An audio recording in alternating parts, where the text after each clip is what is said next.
Park, which has been a cacophony of noise at times, but has also fallen a bit quiet on occasion as well. Palace, of course, have got another big game coming up on Thursday. They go to Fredrikstad, the Norwegian Cup winners in the second leg of their Europa Conference League playoff. 1-0 up from the first leg after Jean-Philippe Mateta scored here a few days ago as Munoz looks for Mateta inside the area with a ball in towards the far post. Mitchell tries to control it, can't do so, and behind it goes for a goal kick. I think we mentioned both wing-backs are so key to this Crystal Palace system, and Munoz putting the delivery in on that right-hand side. Mitchell's following it up at the far post, but it just bounces awkwardly and he can't quite control it and get shot away. Oliver Glasner is desperately trying to get messages across to his side at the moment, mainly his back three that he's pointing and gesticulating to as Anderson collects it deep in Forest territory and will bring it up towards the halfway line now. Popped wide to the left, and Nico Williams is closed down, so again Forest are happy to retreat and keep possession and wait for a further gap to emerge. Murillo has it and goes wide to Williams. Williams has Sarr in front of him, so it's a square pass to Elliot Anderson, and now it's on halfway with Murillo again. Now Milenkovic inside the centre circle for Forest. 0-0, 33 minutes played as Forest again go patiently back to eventually knock it forwards. Anderson on the left wing has Williams in support, goes for the early cross towards the far stick. It's a good looking ball as well, laid off here for Gibbs White, who smashes over the bar from just inside the penalty area, and his reaction tells you he knows he should be doing a whole lot better. Oh, he should have done better. It's a really good opportunity for Nottingham Forest. The build-up play is really, really good. The way that they get the delivery into the box. Chris Wood pulls out to the far post and just knocks it back in for Gibbs White. It is bouncing and he can't quite get his sort of leg and his body over the ball to keep it down, but you always expect high things of Gibbs White, don't you, when he gets into those positions? Well, Jean-Philippe Mateta has pleadingly looked at Anthony Taylor, the referee, for a free kick, with Murillo jostling with him, and he looked back at him, Anthony Taylor, and just said, come on, you're strong enough to be able to deal with that. You're not going to get a free kick. Quite like that sort of style of refereeing. It was like, come on, mate, get on with it. And he did. And he did, to be fair to him. 0-0, 10 minutes of the first half left to play. Oliver Glasner disgusted with something as he turns and speaks to Paddy McCarthy, one of his assistant coaches. And Palace have switched off here as it's looped forwards for Williams. His cross deflected, which took the sting out of it and allowed Dean Henderson to make the gather. Yeah, it did. It was a nice ball initially through to Williams on this left-hand side. Hudson-Odoi had come in field and just provided that space for Williams, but the deflection then ends up going back to Henderson in the Palace goal. Palace fans singing England's number one. Dean Henderson as Lacroix comes forwards to just short of the centre circle and opts against the forward ball, plays it square to Gay. Now that is forward to Mitchell in the left wing back area on halfway for Crystal Palace, who are still 0-0 with Forest with just under 10 minutes of the first half left to play. Wharton's first time ball is poor, straight to Sangare, and Sangare can now whip it to the left, and Hudson-Odoi, who fancies a run at Chris Richards. Richards trying to see him out of play, but Hudson-Odoi is checked back and goes further back with the ball to Nico Williams, who waits for Elliot Anderson to come short and then knocks it to Anderson now. Wharton sort of plods across to try and block him off, and Forest have switched it to the right. Gibbs White with a beautiful flick to Ola Aina, who tried to give it back to Morgan Gibbs White. It's broken down though, and Devaney should have found Mateta, but his pass is intercepted. Wharton's header forwards to Mateta. That's good, strong play from him. The rebounders come the way of Will Hughes. Now it's Wharton. Time on the ball for Adam Wharton here. That's a better pass to find Ismaila Sarr, who rolls it on for Tyrick Mitchell. Ball in from Mitchell. Didn't have enough height on it to clear the first Forest man. Gibbs White has then lost it in a bad area. Wharton urged to have a shot from the edge of the area. Goes for Munoz instead. Low dig ball in! And Palace in front!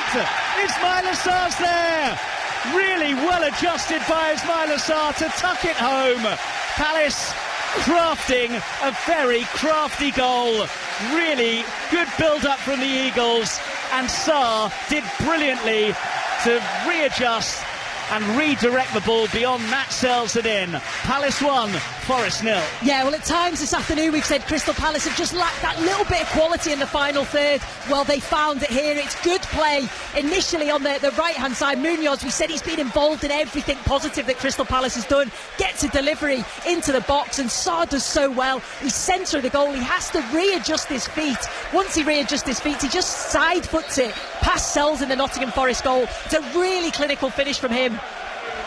Really good from Ismaila Sarr, really good from Palace all round. That's their first Premier League goal of the season, and it was very easy on the eye. And Ismaila Sarr, who, as you were saying, Sue, has somewhat gone under the radar, hasn't he? While there's always attention on the likes of Eze and perhaps Wharton and Mateta, but he has proved to be a very shrewd acquisition. 12 goals and 7 assists in all competitions last season, and he's bagged another here today, having already got off the mark in the Community Shield against Liverpool. So Ismaila Sarr perhaps softening the blow of Ibera Eze's departure by continuing his impressive form. Yeah, and I think this is where you obviously need other players to step up and take that mantle, and Sarr's certainly capable of doing that. He's showed that again and again. Justin Devaney's gone over in the left-back area for Palace, so they've got themselves a free kick. 7 minutes left to play then of the first half, and Ismaila Sarr, the man who has breached the Forest backline, and the Palace fans find their voice after they had gone a bit quiet during a lull in the game. But they are on their feet and dancing and chanting now. Will Hughes trying to win the ball in centre field has upended Hudson-Odoi. No foul though. Tyrick Mitchell for Crystal Palace now will advance down that left-hand side. Knocks it backwards of square to Devaney, who goes further back to Mark Gay. Gay wants Adam Wharton to come a bit closer to him. Now it's Gay again, who slips it in towards Jean-Philippe Mateta. Mateta rolling away from Sangare. Tyrick Mitchell collects for Palace. Mitchell, no crossing opportunity on for him there, so he'll find Mark Gay instead. And Gay now starts to drive towards the edge of the Forest area. Mateta, heavy touch from him. He went over after a challenge by Murillo, and is still down now at the moment. Jean-Philippe Mateta. Well, no free kick forthcoming from Anthony Taylor. And Mateta has not returned to his feet as of yet. Palace considering putting the ball out of play, but he's got back up and wants to continue. So Palace still have the ball, and they still have the lead. Yeah, they do, and yeah, Mateta went down, but he seems to be okay. But it is such a good battle between the two centre-backs and him. I think he's relishing it, really. Mateta and Murillo again jostling as the Palace fans inquire if Marinakis is aware of the score, as the ball is with Mark Gay inside the centre circle. Here is Will Hughes for Palace. Square pass to Mitchell, and now looped forwards towards Ola Aina. Aina, was that a handball in there? Well, the flag is up anyway for offside, so Forest will have themselves a free kick, with Palace still leading by 1-0. You just think Forest have still obviously got the threats going forward. I'm just watching the if it was potentially, it was the foul on Mateta. It wasn't a foul. Murillo just stood his ground. Yeah, and Forest get us back underway with just under 5 minutes of regulation time left in the first half. They've had their chances of Nottingham Forest in this first half, with Gibbs White sending one over the top, probably the pick of them, but not quite been motoring at full pelt so far. Hughes steps in well to rob the ball off Morgan Gibbs-White. Hughes has it again. Gibbs-White goes to try and wrestle it back for Forest. Mark Gay can spin it to the left-hand side, and Tyrick Mitchell bombing forwards for Palace on the left. Has Odoi cut him off, so has to go infield now, and releases the ball to Adam Wharton, central midfield area. The goal seems to have injected a bit of confidence into Palace. Munoz with a deep ball to the far stick. Devaney's header isn't ideal. Mitchell might be able to get there and lay it off for Hughes to hit, and it's not far wide from Will Hughes.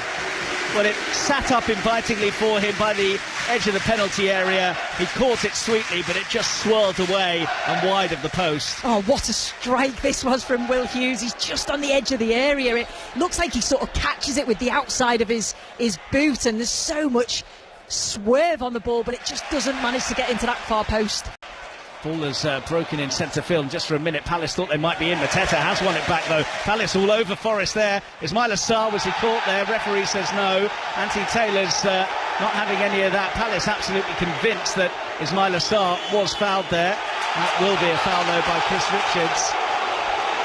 And Anthony Taylor's coming across, and I think Oliver Glasner might be picking up a yellow card here. In fact, it's a member of his coaching staff who's been cautioned for dissent there. Oliver Glasner was pointing at his own chest and asking if he was being cautioned, but I think Anthony Taylor was motioning to somebody else. Yeah, I think so. I'm just looking at the bench there. I think they're trying to explain it to Oliver Glasner. He certainly isn't happy with something. There was obviously a foul on Sarr, and Sarr's still down now at the moment. It's Nico Williams on him. It looked a little bit late, but he looks in some pain, so hopefully he's okay.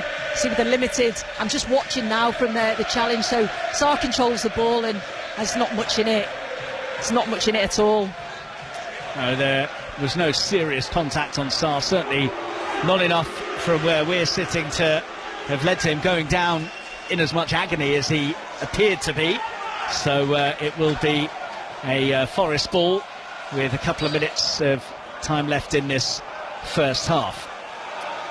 Milenkovic for Nottingham Forest, just inside his own penalty area. Now it's Elliot Anderson wide to Williams. Williams backwards of square, and now Milenkovic again for Nottingham Forest, who trail Palace by an Ismaila Sarr goal to nil.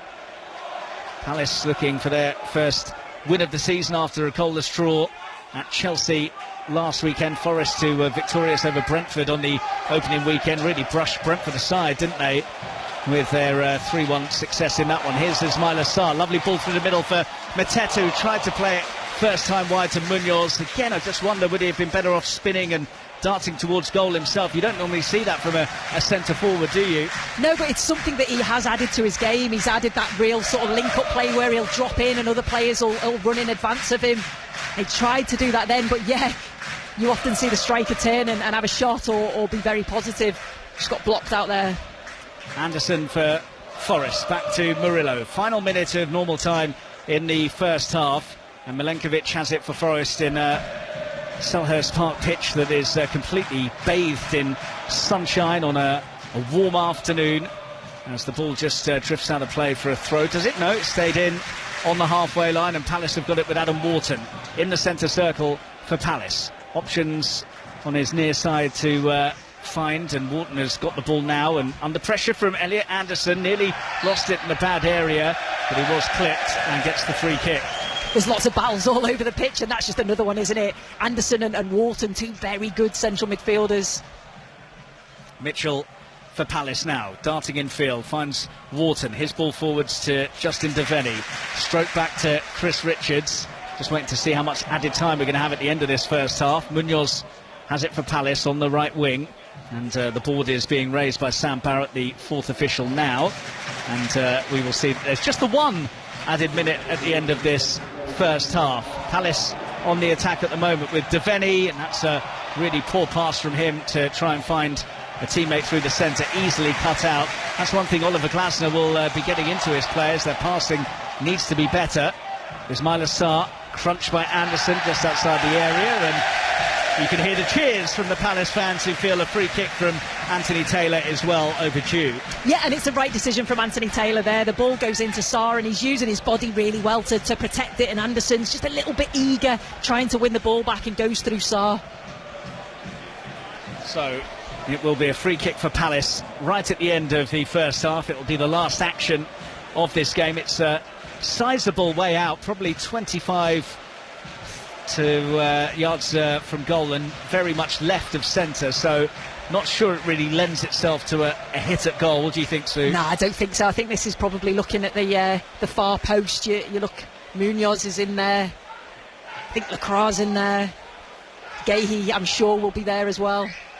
Well, we've played the minimum of one added minute that was signalled, so this will be the last action of the first half, you would have thought.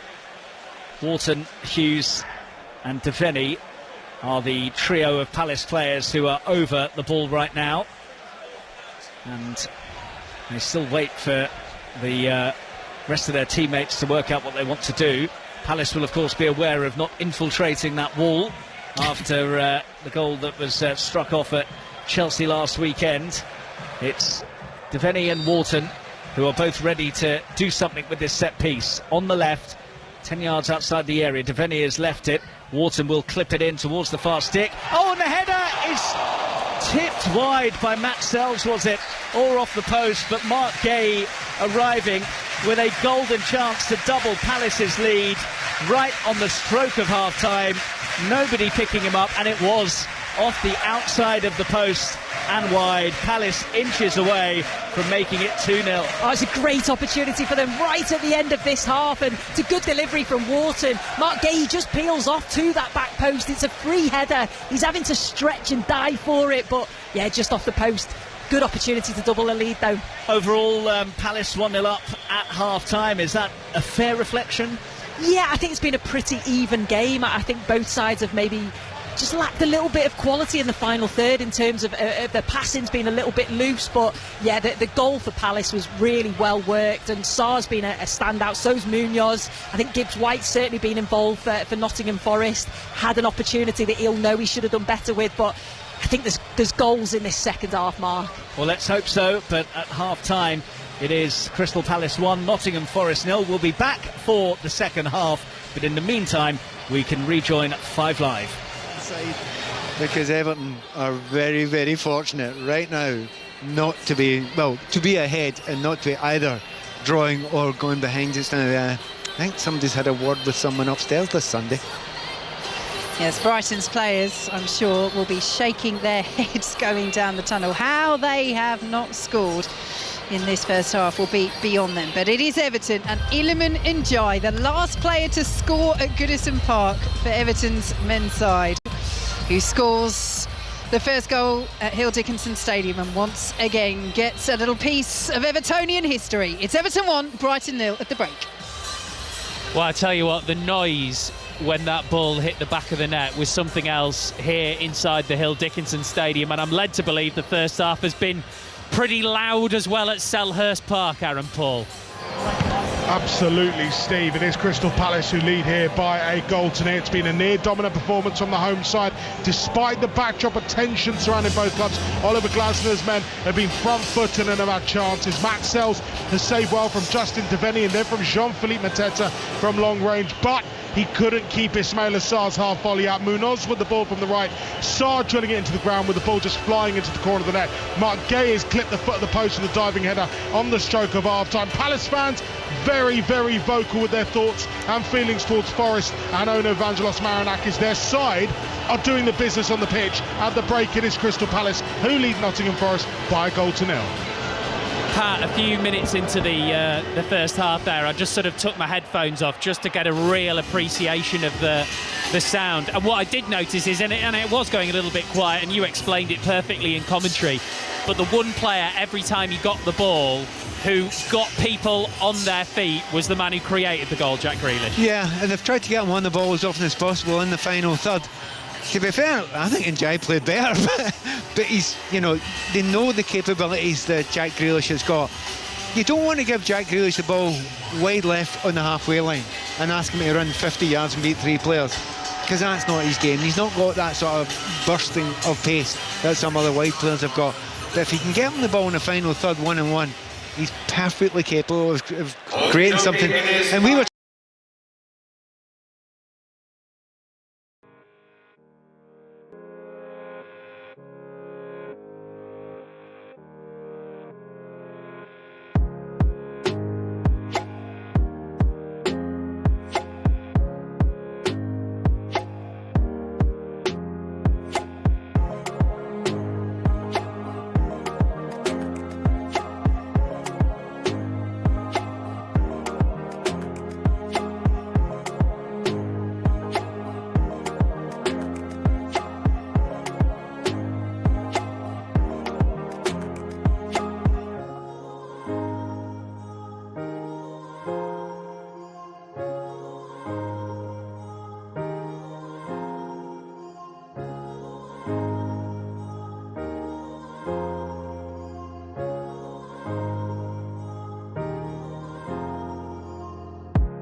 Welbeck had an amazing start of the season, but this is something that they've done regularly well. Well, it's a different kind of scenario here for the Trent Rockets. If they win today's game, they'll knock out the 5 teams beneath them in the table, with 3 teams tied in the top 3 spots at 20 points. They've started well against the Welsh Fire, keeping them quiet, having put them into bat. The Welsh Fire are 30 for 1 after 34 balls.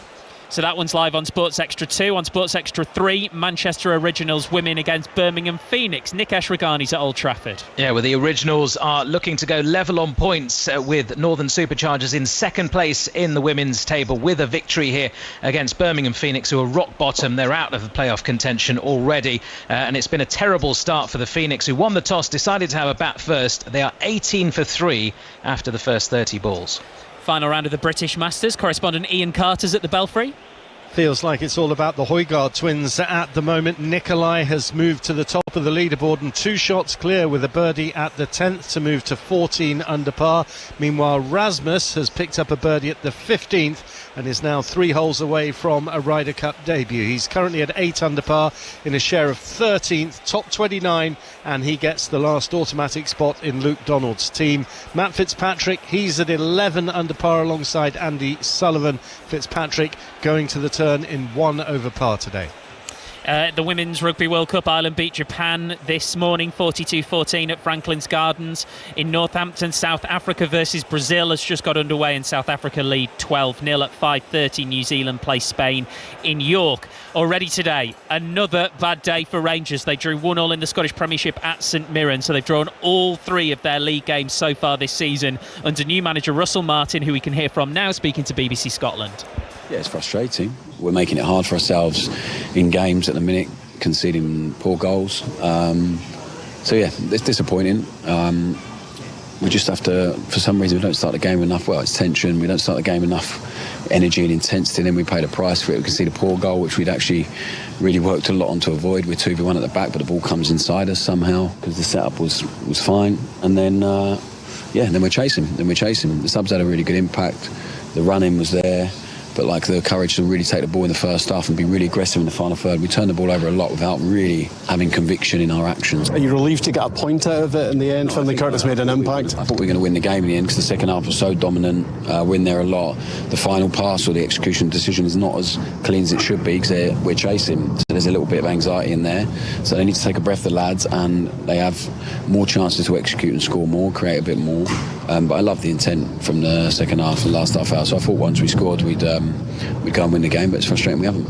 Yeah, 3 wins out of 9 for you so far. How worried are you at the lack of progress? Yeah, it's also 2 defeats in Europe, so it's also not like the end of the world. 8 weeks in, you usually have 2 or 3 games played by now. We've been 8 weeks and had so many games, we've gone straight into the fire of European games and stuff like that. So I'm under no illusion. The window needs to shut. Everyone needs to be all in when that happens. Everyone needs to be all in for the next 2 games before it happens. And we can make things feel very different next week. Yeah, Rangers boss Russell Martin, 3 games, 3 draws. Meanwhile, Celtic have won 3 from 3. At 4:30, we're live at Craven Cottage for full commentary of Fulham against Manchester United with correspondent John Murray and Clinton Morrison. We can have a quick word with them before the second half here at Everton. John, I think we know the United storyline. They were good in defeat against Arsenal, but this is a different kind of challenge. Yeah, and I think principally in terms of the storyline, does Onana come back in to start the match? And I believe the word is that he has travelled with Manchester United, so I think the answer to that is probably yes. We'll find out in the next 20 minutes. And the other question is, are we going to see this expensively assembled Manchester United front 3 all starting together for the first time? Also interested, Clinton, as to whether or not we'll see Rodrigo Muniz from the start for Fulham, because he's been one who's been linked with moves, and he was on the bench for the first game, came off, scored. Yeah, and the goal was fantastic against Brighton. What a finish. Yeah, you'd expect him to start, most definitely. I think he's a top player, and Fulham need to keep him. You need to start your best players and keep him. I don't know why he didn't start last week, but he come on and made a big difference, and Marco Silva was bigging him up in his interviews after. So, yeah, he's a striker they need to keep hold of. You always need 2. They got him and Jimenez, and I think that they might want to add a bit more, but they can't afford to lose him crossing. However, 7 of his last 9 Premier League goals have been scored when he's come on as a substitute. Oh no, he could be a super sub, as Mr. Murray says. Crossy, who knows?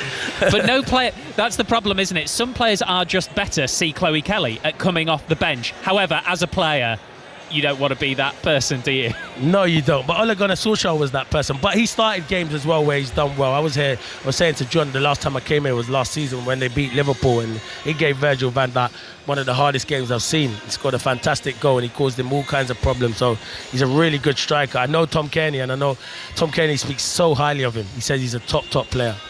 And on goalkeepers then, just briefly, Clinton, Manchester United linked with one this week after what we saw last week at Old Trafford. So do you think there's a possibility that we'll see Onana today? So that'll be 2 keepers in 2 games, and then maybe 3 and 3. Yeah. No, I think the young one they're bringing is maybe second choice. I don't know why Man United are doing business like that when they need a number 1. So it looks like Onana is going to be the number 1, and they're going to have to stick with him. And I know they are trying to bring in a young goalkeeper. I think he's only 23, 24 years of age. He's really super young, but I think that's to be a number 2. So they still have a problem there, but Onana needs to just have a good season and a good game if he's selected today.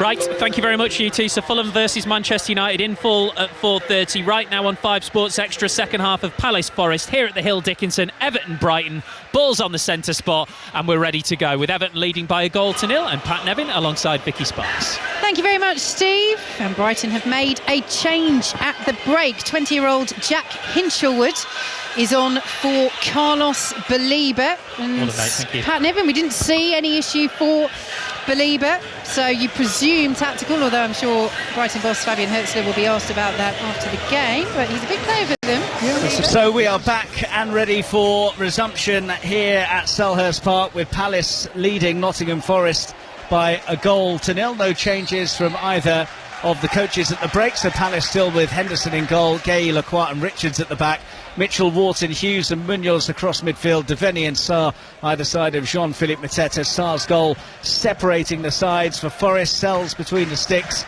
Williams, Murillo, Milenkovic and Aina their back four, Sangare and Anderson sitting with Odoi, Gibbs-White and Hudson-Odoi supporting Chris Wood. The one thing, Sue Smith, that Palace might be ruining is the fact that they haven't extended their advantage, because you fancy that Forest will create more. Yeah, definitely. You would expect that, and I'm sure Nuno said that at half-time. You need to create more opportunities and threaten Crystal Palace's back line that bit more.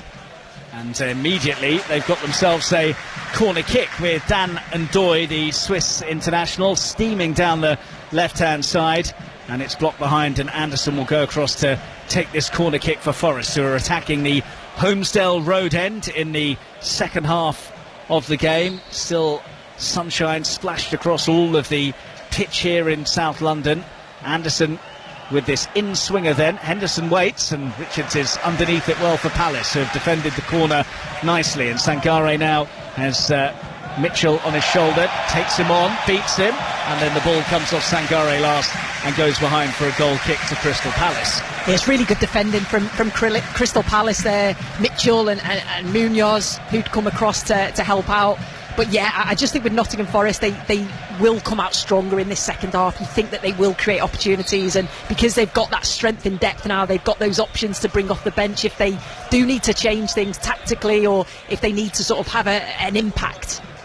Sue Smith with us on 5 Sports Extra, with Forest going all the way back to Matt Sells in their goal, and he's sent a long booming clearance up towards the halfway line, which Mark Gay is underneath, and he plants his header forwards, but there's nobody in red and blue able to get onto it. So with 2 minutes gone in the second half, it's still Palace 1, Forest 0. Murillo plays it short to Nico Williams, the left back for Forest, rolled into Anderson, who's dropped deep, and Wharton shows him that he has to go further back, as Murillo plays a nice diagonal to Gibbs-White on halfway. He goes backwards of square to Ola Aina. Aina closed down by Devaney, and that's forced the hurried pass, which squirts forwards to Lacroix, and he can guide it back to Dean Henderson in the Palace goal. Henderson with the big pump forwards, aiming for Jean-Philippe Mateta, as he and Milenkovic resume their battle. Yeah, Mateta just give him a thumbs up to Henderson to say, yeah, do that, I'll win the header and there'll be runners off me. But yeah, that just runs straight through to the opposition goalkeeper. And Forest have scored in all of their last 7 Premier League away games. They haven't been on a longer such run since February and October 1995. Looking for an away goal today as they trail Palace by 1-0, and they've got themselves another corner as Munoz had to scamper back, a long ball over the top, and the Colombian took no chances and pops it behind. So Forest sending bodies forwards. Anderson will be the man to deliver the ball in. Do have quality on the bench, don't they, Forest, after all of those signings that they made? Hutchinson, McAtee, Kalimwendo are all ready to be called upon by Nuno if needed at some point. But for now, he's stuck with the same 11 from the beginning of the game, and that's a really disappointing corner from Elliot Anderson, who's bent it in and too high, and it swirls behind for a goal kick. Yeah, I was just going to praise normally his delivery into the box, and yeah, he just completely overhit that. Looked for the far post delivery, but went all the way out for a Crystal Palace goal kick. So they'll be disappointed because we know that Forest can cause problems from those set pieces. Palace have it with Dean Henderson, short to Mark Gay inside the Palace penalty area, square from him to Maxence Lacroix. 5 minutes gone since the break. Palace still leading by 1-0. Henderson gets it back from Lacroix. Palace retreating and then looking to start again. They have it with Mitchell, and he's banged it down the left channel for Mateta to chase, but that's good defending from Murillo to get back and guide it back to Matt Sells. Not a great clearance from the keeper, though. Helped out by Milenkovic, who's popped it forwards, but Palace have got it again, and Sarr tries to knock it over the top, but Milenkovic can head it back to his keeper. The second half certainly not started the same intensity that the first half had started with. There's been quite a few long balls, and again, I know that both sides can do that. They can play, if you like, direct, but direct with a quality. They can play through the thirds if needs be, but both teams seem to just be trying to turn the opposition. Ola Aina infield, and now the ball forwards aiming for Hudson-Odoi, doesn't find him. Mitchell can pop it up towards Mateta. He's beaten to it by Milenkovic. Now Hughes trying to win it in centre field. It's back with Elliot Anderson for Nottingham Forest, just shy of the halfway line. Goes square to Milenkovic, who's popped it on for Ola Aina. He advances over halfway on the right hand side, gets away from Devaney, who then just nibbles at him and may have caught Ola Aina on the ankle, but play goes on, and Hudson-Odoi has it for Forest. Back to Sangare. Sangare slipped into Ola Aina. Now it's Hudson-Odoi. Little triangle from Forest, but not going anywhere fast in terms of penetrating the Palace midfield and defence. On halfway with Murillo for Forest now. Down that left side they adventure once again. Back with Anderson. Good keep ball this from Forest. Is there an end product? Gibbs-White collects it in the final third now, but Palace again all over him, so he has to go backwards of square to Anderson again. Now it's rolled to the left flank. Chance of cross towards the far stick from Odoi. Wood was arriving and got a touch, but couldn't get it towards goal, and it's a goal kick. Yeah, Nottingham Forest were just trying to work an opening there, but Crystal Palace's shape off the ball has been excellent. Eventually the ball goes to the left-hand side, and it's across to the far post, but Chris Wood's having to challenge with two defenders, and he manages to get his toe on it. He's stretching for it, and goes wide of the far post. Lacroix for Palace inside the penalty area, square for Richards. Richards pops it long. Mateta's the target. He wants a free kick, and this time he gets it out of Murillo. There is that long running battle between the pair of them, and the Frenchman comes out on top this time. It's brilliant to watch, isn't it? When the ball goes into him, this time it's either Murillo or Milenkovic. One of them will go tight on Mateta, and he's just got his arms round there, and he stops Mateta turning. So it is the right decision in that instance. So it will be a free kick for Crystal Palace just inside their own half, which Will Hughes is going to take. In fact, it's just inside the Forest half, I should say. Hughes spots it up. Palace send most of their players towards the edge of the D in the Forest penalty area. Hughes fires it further than that, and it goes all the way through for a goal kick. That was an interesting delivery. He seemed to overshoot that a fair bit. Yeah, he just got it all wrong, didn't he? It's a deep free kick. He's looking for that far post, but he decides to drive it with his laces, and it goes all the way through and out for a goal kick. He just raised his eyes and looked at the sky. Well, it's been a sedate start to the second half, hasn't it? You thought that Forest might try and carry a bit more punch. Yeah, I'm surprised actually. I think Crystal Palace will be quite happy with that. Well, I'm not sure I've seen this before. Nottingham Forest are trailing by 1-0, and their goalkeeper's just been booked for time wasting. Wow. Not sure that I've ever come across that before. I mean, he's taken his time, but surely it's not been deliberately to run down the clock because they need to get a goal. I think that's Gibbs White's actually having a conversation now with Anthony Taylor, because you certainly won't be time wasting when you need to get yourself back into the game. Well, I think the manager will have words with you if you are time wasting and you're losing, because means that you're not really able to do basic maths. And now Mitchell is picking up a yellow card for the same thing. Well, yellow cards coming out with interesting regularity for delaying the restart, and Mitchell the latest to suffer that fate. I understand, you're trying to speed the game up, but I just think from that instance they were just, both of them were just looking for an option, so they were just waiting and biding their time. If Forest do get themselves in front at some point, Matt Sells is going to have to watch himself if he does try to run down the clock, because he'll run the risk of a red card. So Richards will take this long throw then for Palace, hurled towards the penalty spot region, flicked on, and Hughes' effort over the bar from about 12 yards out came to him in a flash, and on the half volley got underneath it too much and sent it over the bar. Yeah, it's a long throw from Richards from this left hand side. Crystal Palace, they jump and win that first header, and it falls to Will Hughes, but it's the way that it bounces up at him again. He can't get his body over the ball to get it on target. It ends up going high and over the bar. Wood round the corner looking for Hudson-Odoi. Mitchell was wise to it and has done well there against Hudson-Odoi. He was expecting him to go back to his keeper, but Mitchell showed a feint to get clear of him and get the ball upfield as well. Ola Aina is underneath it and plays it forwards. Did it go out of play? The assistant referee says no, and now it is out of play off a Palace player, so Forest have a throw. 10 minutes gone in the second half. Forest still trailing 1-0. Sue Smith. Yeah, I'm just looking at the benches to see if there's any movement from the Nottingham Forest perspective. Some of the new players that have come in, can they come in and make that impact? I feel they need something, don't they, to try and challenge this Crystal Palace back line. Obviously plenty of quality that they've brought in, but is there an argument that it takes a bit of time for them to bed in and get used to the system that Nuno employs as well? Yeah, 100%. I think if you're maybe bringing in one or two, they can probably fit into that system, but it does take time, and that's exactly what Nuno will be thinking. But sometimes I just think you sometimes need an impact, a spark, and those players are certainly capable of that.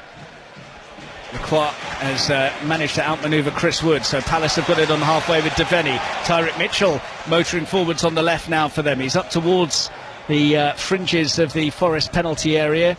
Now opts to retreat and find Will Hughes, who goes square to Mark Gay on halfway. Adam Wharton collects back to goal and then pings over the top for Mitchell to chase, but chase he's not going to win as it rolls behind for a goal kick. That's the right idea from Wharton. Picks the ball up centrally. It's a lovely turn from him, and straight away he's looking out wide.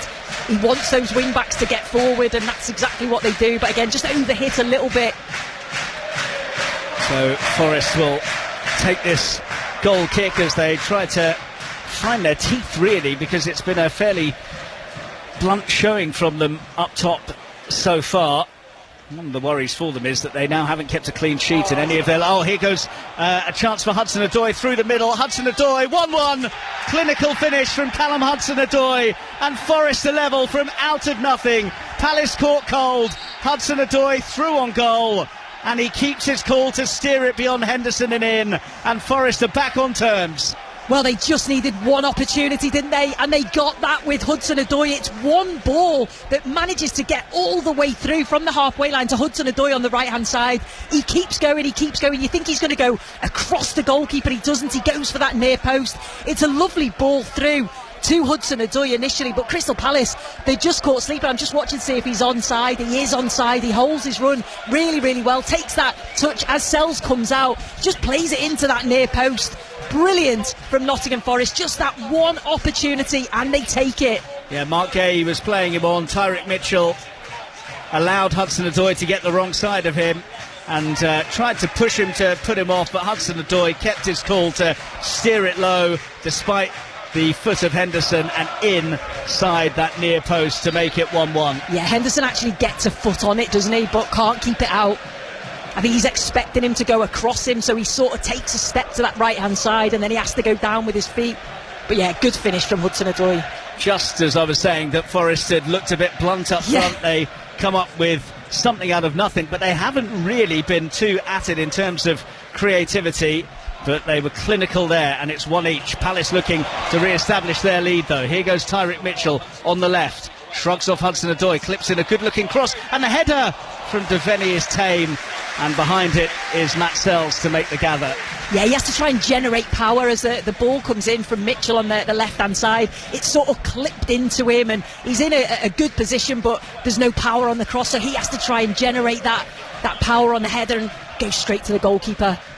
Lacroix for Palace gets the header towards halfway. Gibbs-White can heave it forwards. Richards underneath it, and now Sankare can find Gibbs-White. So we played nearly an hour and it's all square. Forest getting back on terms courtesy of Callum Hudson-Odoi, and Palace will be kicking themselves about some of those earlier opportunities. You think about the fact that Mark Gay had that header on the stroke of half-time that came off the post that would have made it 2-0. Yeah, absolutely, but this is what Forest do. They are so clinical. When they get an opportunity, they take it. How many times did we say that last season? Long booming ball forwards, which Palace felt should have led to an offside call, which didn't come. Mark Gay can advance down the left side of the defence for Palace. Needs an option, makes a motion as in to say, someone come and help me out. Someone does in the shape of Lacroix. So Richards can pop it to Munoz. Right wing-back area for Crystal Palace. Forest buoyed by that leveller from Callum Hudson-Odoi a short time ago. Henderson smacks it long up towards Mateta. He and Milinkovic again having a real jostling match as Anderson wins it for Forest and pops it to the left, and Dan and Doy. Forest getting numbers forwards now, and Doy having a dart at Munoz into the area and then sort of beat himself as he tried to spin away inside the area, but he's wrestled it back from Ismaila Sarr, and Forest have got it with Murillo. Murillo now short pass to Elliot Anderson.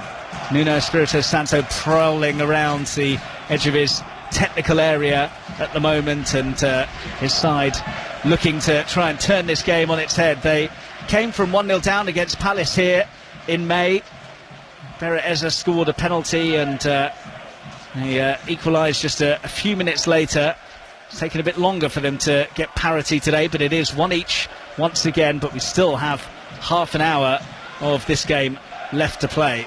Here is Gibbs-White. Palace just look a little bit disorientated after conceding that goal. Yeah, they'll be really disappointed with that because the shape has been good, the way that they've kept switched on throughout. That was just a switch off. Wood could be in here, and his effort is saved by Henderson, although the flag is raised. Good flick on by Morgan Gibbs-White. Chris Wood with the smack goalwards, which Henderson was fully behind. Yeah, it was just a delivery into the box, a really good flick on.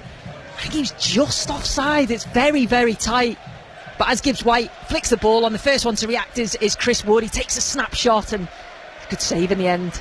I think VAR would have needed to have inspected that had Chris Wood actually been able to find the net. Forest have got it, and there's a few groans from the Palace fans who feel that the Eagles have just lost their way since the concession of that equaliser to Callum Hudson-Odoi, and Forest have got a free kick for a challenge by Ismaila Sarr over on the far side from us, the left wing, as Forest look at things. Sarr just inquiring what he did wrong in the connection with Nico Williams there. Yeah, I think we're just watching now on the replay, and I don't know if it's just a bit of a clumsy challenge, wasn't it? Just goes in behind Nico Williams and goes through him to win the ball. That was the right decision. So, free kick for Nottingham Forest, tight to the left touchline, and as is always the case really with football, goals change games, and now you feel that Forest have the belief and look the more likely to score the next goal in this game if there is one. And they've got a trio of players waiting over this free kick, which is, as I say, over on the left, and they've knocked it short, which allows Gibbs-White to play inside to Ola Aina. Aina wide to Gibbs-White on the left again. Here's Dan Doy by the corner of the penalty area. Flicked wide for Hudson-Odoi to whip in a dangerous looking ball, which Lacroix is underneath and deals with really well. Yeah, it's really good defending, and just watching Hudson-Odoi and Doy on the other side, they keep swapping sides, and I think that's causing Palace problems. Cross that's deflected, should be Henderson's, and he's gathered it safely with Sangare loitering, but doesn't have an obvious out ball to get it out with. so has to roll it short to Mark Gay. 63 gone. Palace 1, Forest 1. Palace in front through Ismaila Sarr in the first half, but Callum Hudson-Odoi with a rapid counter has got Forest back on terms as a long, hopeful ball forwards. Daniel Munoz was chasing, and Nico Williams has gone down and is not moving too well at all. I'm not sure if that was an awkward fall or if something else happened there. Yeah, I think it was an awkward fall, Mark, and it's a little bit of a worry here because Munoz straight away called for assistance. They both go up for a challenge. It's a diagonal ball to them both, and they both go up. And yeah, he comes down, Williams, and yeah, it must just be some sort of an awkward fall. You just hope that he's going to be okay. Yeah, it's Palace who are looking at making a change first, though, by the looks of it. There's some activity down on their bench right now, but Forest might have to make an enforced change of their own with the way that Nico Williams is looking. He's got his hand on his head, and the medics are clutching his knee at the same time. Looks a little bit concerning, doesn't it? Yeah, I think so. I think when a player goes down and they stay still and they just hold on to the part that they've hurt, you always worry that it's a little bit more serious than, you know, just a little tweak. But you just hopefully he's sort of sat up now, and I think the physios and the doctors have been testing everything to make sure everything seems okay. Well, Palace are making a change here, and Roman Esse is going to come on, his first minutes of the campaign. Here he is now the man who was signed from Millwall in January, scored within seconds of his Premier League debut against Brentford here in a 2-1 defeat, but found game time a bit limited after that. He now gets his first minutes on the pitch. 7 Premier League appearances last season, 1 start, 1 goal and 1 assist, and he replaces Justin Devenny. Yeah, and I think it's just going to be like for like. I think he'll go into that similar position that Devenny held, and he's a young man with lots of potential. Like you say, game time's been limited for him, but yeah, the Millwall fans certainly speak highly of him and the potential that he's got. So Nico Williams looks like he is going to be okay by the looks of things, and has managed to shrug off that problem as he just gingerly starts to go through some stretching on that knee that he appeared to injure. Gay comes out to deal with Chris Wood as the ball was fired down the right channel towards him. Oliver Glasner reworking his tactical plans, deep in conversation with his coaching staff, writing out positions and moving around the pins to show what he wants from his team. And interesting moment there where Mark Gay was pulled back. Anthony Taylor had turned his head though and was telling Nico Williams he could come on, but fortunately for him, his assistant on this near side, Gary Bezic, was able to flag and give Palace the free kick. So sign of the officials actually working well in tandem there. Good teamwork, that's what you want. Well, good teamwork from Forest has got them back level. They haven't created too much, but as Sue was saying, they don't need many opportunities. They tend to profit when the odd one comes their way. And Callum Hudson-Odoi seizing upon a ball through the middle that Palace will be disappointed they didn't deal better with. Mark Gay playing him on, and then the strength that Hudson-Odoi had to hold off his man and then steer in beyond Dean Henderson, which means that with a quarter of the match left to play, it's on a knife edge. Hughes has played a overhit pass looking for Roman Esse, and Esse has put the pressure on to win a throw for Palace in the left wing region. Yeah, that's exactly what you need to do. Come on as a sub and try and make an impact, whether that's on or off the ball. And there he just manages to win his team a throw in through pressing and making it difficult for Forest to get out. Well, Einer's just picked up a yellow card, by the way, for delaying the restart as Palace look to take the throw quickly. So that's 3 of the 4 yellow cards today have been down to infringements when it comes to the restarts. The other for a robust challenge by Maxence Lacroix when Morgan Gibbs-White was in full flight in the first half, as Hudson-Odoi just uses a bit of a bottle of water to cool himself down, splashes it on his face, and now retreats in towards the penalty area to get ready to defend this throw that Chris Richards is going to take for Crystal Palace. Good distance on that. The flick actually came off a Forest head, which could have caused problems. Back in towards the penalty spot region. Hughes nods it forwards, and Hughes is in there again and goes over under pressure. He's won the ball well though and nearly slipped it through for Esse. Now it's Maxence Lacroix. Lower cross goal, could have gone anywhere. Forest survive, but that was dangerous. Mitchell, Hughes, Esse turning inside the area, and now the whistle goes for a foul Forest's way. Well, it was unfortunate for Crystal Palace there. They thought that they'd got the second goal. It was good play on the left hand side. Esse was involved in it. The ball goes into him, he's got his back to goal and he just flicks it round the corner. The delivery comes in, and in the end it's really good defending from Nottingham Forest, because it could have gone anywhere. I think it was Murillo that ends up clearing it, but it's one of those where his body shape's all wrong. It could have gone goalwards, it doesn't. It manages to go out wide, but good pressure from Crystal Palace.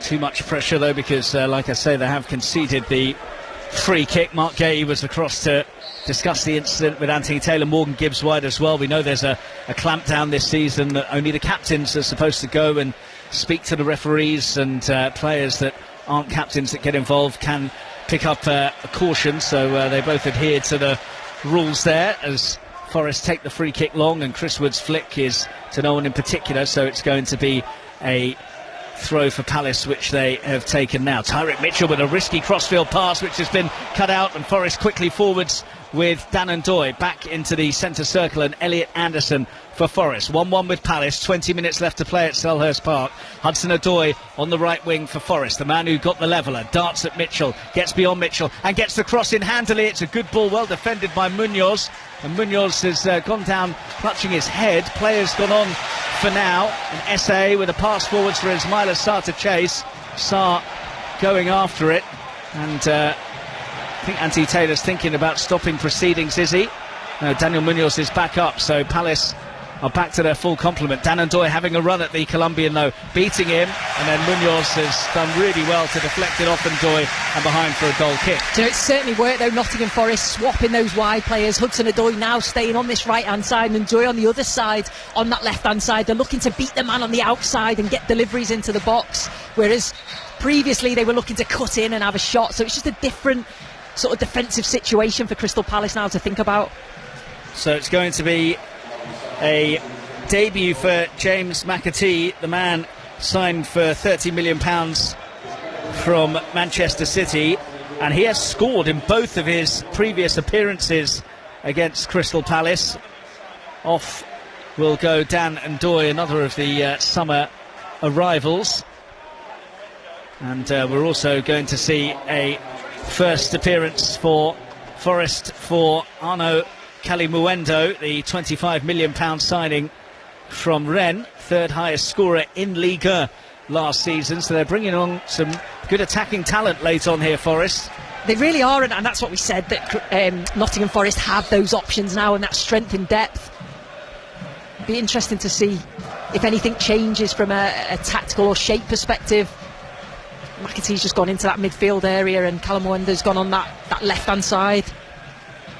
So Palace making one change, Forest two, but the difference in the calibre of players is marked, isn't it, really, as Mitchell chases a long one over the top. Milenkovic is there to heave out for a throw, and it's still Palace 1, Forest 1.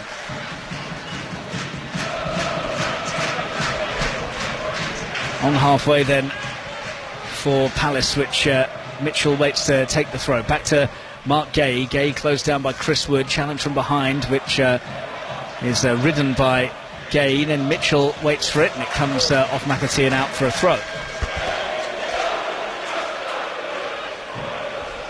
Here is Mark Gay just inside the Forest half, and it's broken for Gibbs White, who's fed Chris Wood, and this could be dangerous. Chris Wood though just hesitated, plays it in field now to Anderson, who shuffles it forwards to Gibbs White, who doesn't intervene because he knew he would have been offside. James McAtee has it for Forest, rolls it backwards to Ola Aina. Aina with a chance to get the ball in, but instead opts for a crossfield pass to Murillo. Murillo forwards to the feet of the new arrival, and now it's Ola Aina once again back to James McAtee, and already they've injected a bit of energy and urgency, haven't they, Sue? Yeah, they have. But straight away McAtee wants to get on the ball. We know how comfortable he is in possession. And then, Colin Moanu will certainly look to get involved as much as he can, making those runs forward and stretching the play. Forest lose out though, just outside the penalty area. And here come Palace with Romain Esse, who's chopped there by Morgan Gibbs-White. Palace want a yellow card from Gibbs-White, and Anthony Taylor's just content to give the free kick.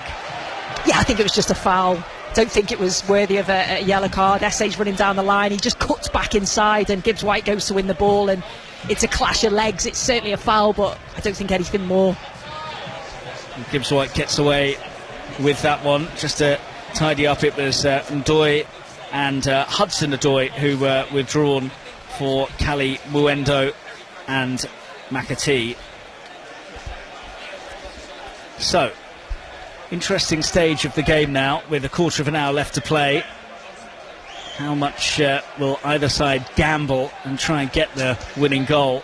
It is interesting, isn't it? You look at both sides, they're certainly capable of going on to go on and win that. The quality that they've got in the side, the moments of magic that they've got within each of them. But yeah, it's how much will they commit those men forward? Will they take risks? Well, 15 minutes left to play at Selhurst Park, and Anderson was looking a bit stricken, but is okay to continue. He's having to go off the pitch though as Palace get ready to take this free kick tight to the near side. Adam Wharton gives a cross symbol with his arms as they take the set piece, which is short for Adam Wharton, and Wharton now with a swirling ball in. Sells comes a long way and makes a very good gather. Yeah, it's too easy for the goalkeeper that, and I think the cross signal means a little touch to Wharton. He's going to drive with the ball, but it was a looped in ball, easy for Sells to come out and collect. And it's just got a bit bitty at the moment now, the game, and players going down and causing stoppages, and Palace now with an issue for Chris Richards after he went down. Yeah, I don't think the stoppages are sort of helping with the flow of the game. But I think it was just a collision maybe with Murillo, I think, on that, where the delivery came in. He seems okay, just touching his wrist a little bit and maybe landed funny. A 1-1 then, just as it was here in the Premier League last season, and just as in that game, Palace going in front before being pegged back by Nottingham Forest, although Palace coming forwards now. Romain Esse with the pass for Ismaila Sarr, who loses out, but Wharton's able to recycle. Daniel Munoz down the line for Ismaila Sarr. Can he get the cross in from the byline? He can't, because it's deflected by the boot of Murillo, and Forest clear their lines. It's quite interesting now, Crystal Palace, since Nottingham Forest have made those changes, and there seem to be a little bit of an up in intensity and tempo the way that Forest play. Crystal Palace are now pushing to go and get that second goal. Keeps changing the momentum, keeps shifting from one side to the other. Mitchell with the throw then for Palace to Romain Esse, who's struggled to make an impact since he came on, but he has kept possession well under pressure and fed Chris Richards, who can bring it forwards and find Munoz in the right wing area. Thinks about the cross and now tries to play a quick 1-2 with Ismaila Sarr. Sarr kept it instead though and fires in a great cross, which Ola Aina's underneath to clear for Forest towards the edge of the area. Picked up by Mark Gay now for Crystal Palace. 1-1 and just under 15 minutes of the 90 left to play at Selhurst Park. Here is Romain Esse, who can't pull off a trick and flick to beat his man, so Ola Aina is able to get a goal kick out of Will Hughes. Yeah, he's just trying to play it off the man to win his team a corner, but he couldn't quite do that. It goes out for a goal kick, but at the moment it is Crystal Palace pushing for that second one. And the Palace fans find their voice again as well. They had been a little bit quiet after seeing their side concede that equaliser.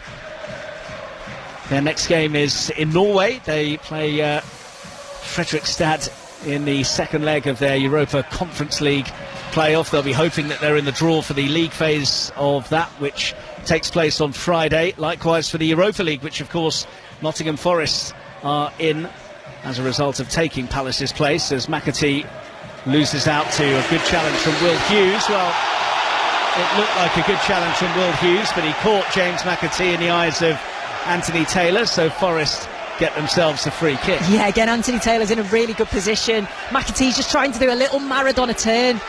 He does win the ball. I think what Anthony Taylor's saying is that his foot's slightly raised, so he goes over the top of the ball a little bit, but yeah, I think it's just I thought it was quite a good, strong challenge. I think Will Hughes thinks the same. Well, it's a free kick for Forest with 12 minutes left to play. Murillo is stood over it, about 10 yards inside the Palace half. Everyone is basically lining up by the edge of the Palace penalty area. And Murillo has fired it all the way across towards Milenkovic, who got his head to it. Picked up by Nico Williams inside the box. Jinking and weaving and trying to find the angle to get the cross in. Goes back to McAtee. He will swing it to the far stick, but it goes all the way behind for a goal kick. Yeah, that was lacking quality from McAtee. Again, he's a player that you feel would just come and fit into this Nottingham Forest side. Very good in possession, finds himself on the left-hand side and goes to deliver it to the far post, but completely overhits it.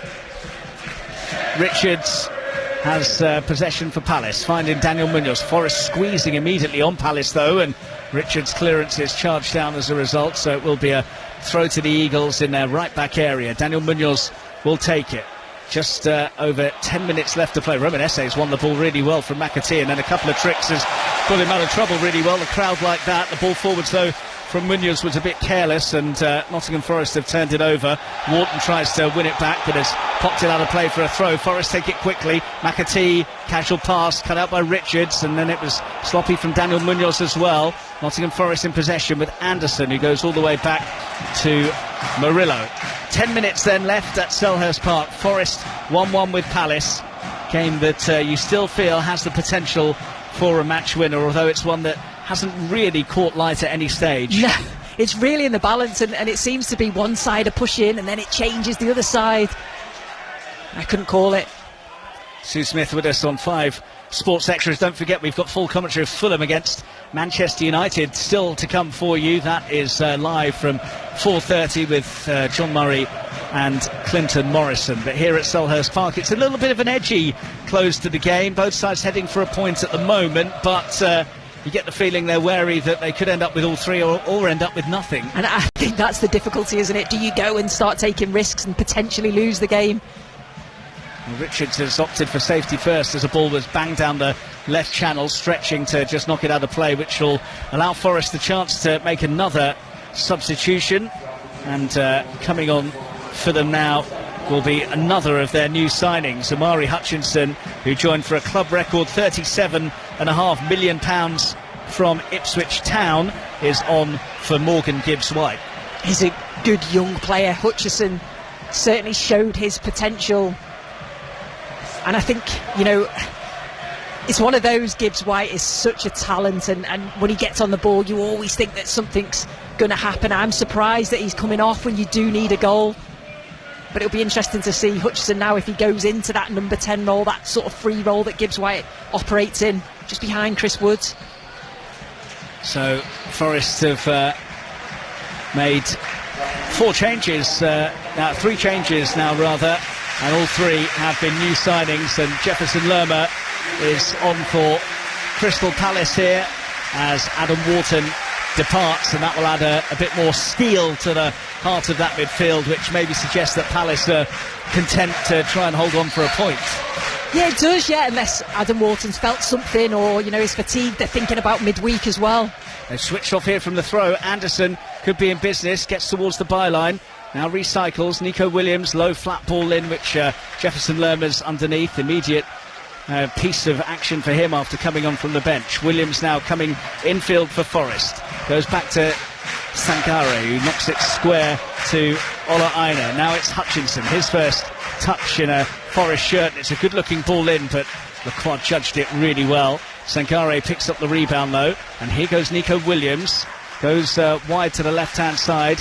Anderson looking for the angle to get the cross in, which he has done, and Lacroix was brave to get there where the boots were flying. And now Will Hughes has been involved in a clash of heads here. Anthony Taylor immediately blowing and waiting for the medics to come on. Will Hughes very brave there. Yeah, he was, and had to be, and a real clash of heads. Anthony Taylor straight away calls for the medics. Both of the players went down initially. Looks like Will Hughes has got up now. But yeah, we were speaking about the changes that have come on for Nottingham Forest, and yeah, Hutchinson's come to the right hand side, and McAtee's just gone in that number 10 role just behind Chris Wood, and it was him that nearly got on the end of it, but for a really good defender for Crystal Palace. So Palace sending their medical team on here to have a look at Will Hughes. The Forest treatment team were already out there to tend to their stricken man, and that gives both coaches the chance for these impromptu sort of timeouts, doesn't it, where they're able to just have a tactical chatter about things. And Oliver Glasner was utilising that moment, and the Forest players now come across to the near side as well. Yeah, and it is the chance for the players to have a drink. It's quite a warm day here, and also get some tactical insight from both managers. We know that both managers are so meticulous in their planning, and they'll use every opportunity to try and get some messages on.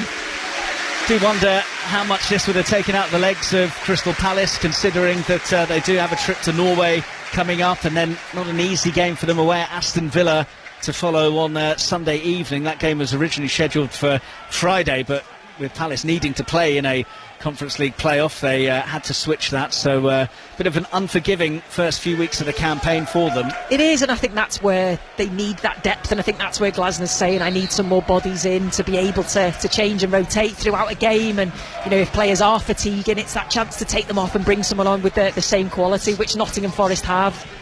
Yeah, Forest bringing on three of their new boys, Kalimuendo, McAtee and Hutchinson, all on for the closing stages. Just over 5 minutes left to play here at Selhurst Park, and it's Palace 1, Forest 1. Palace in front through Sarr, Forest level through Hudson-Odoi.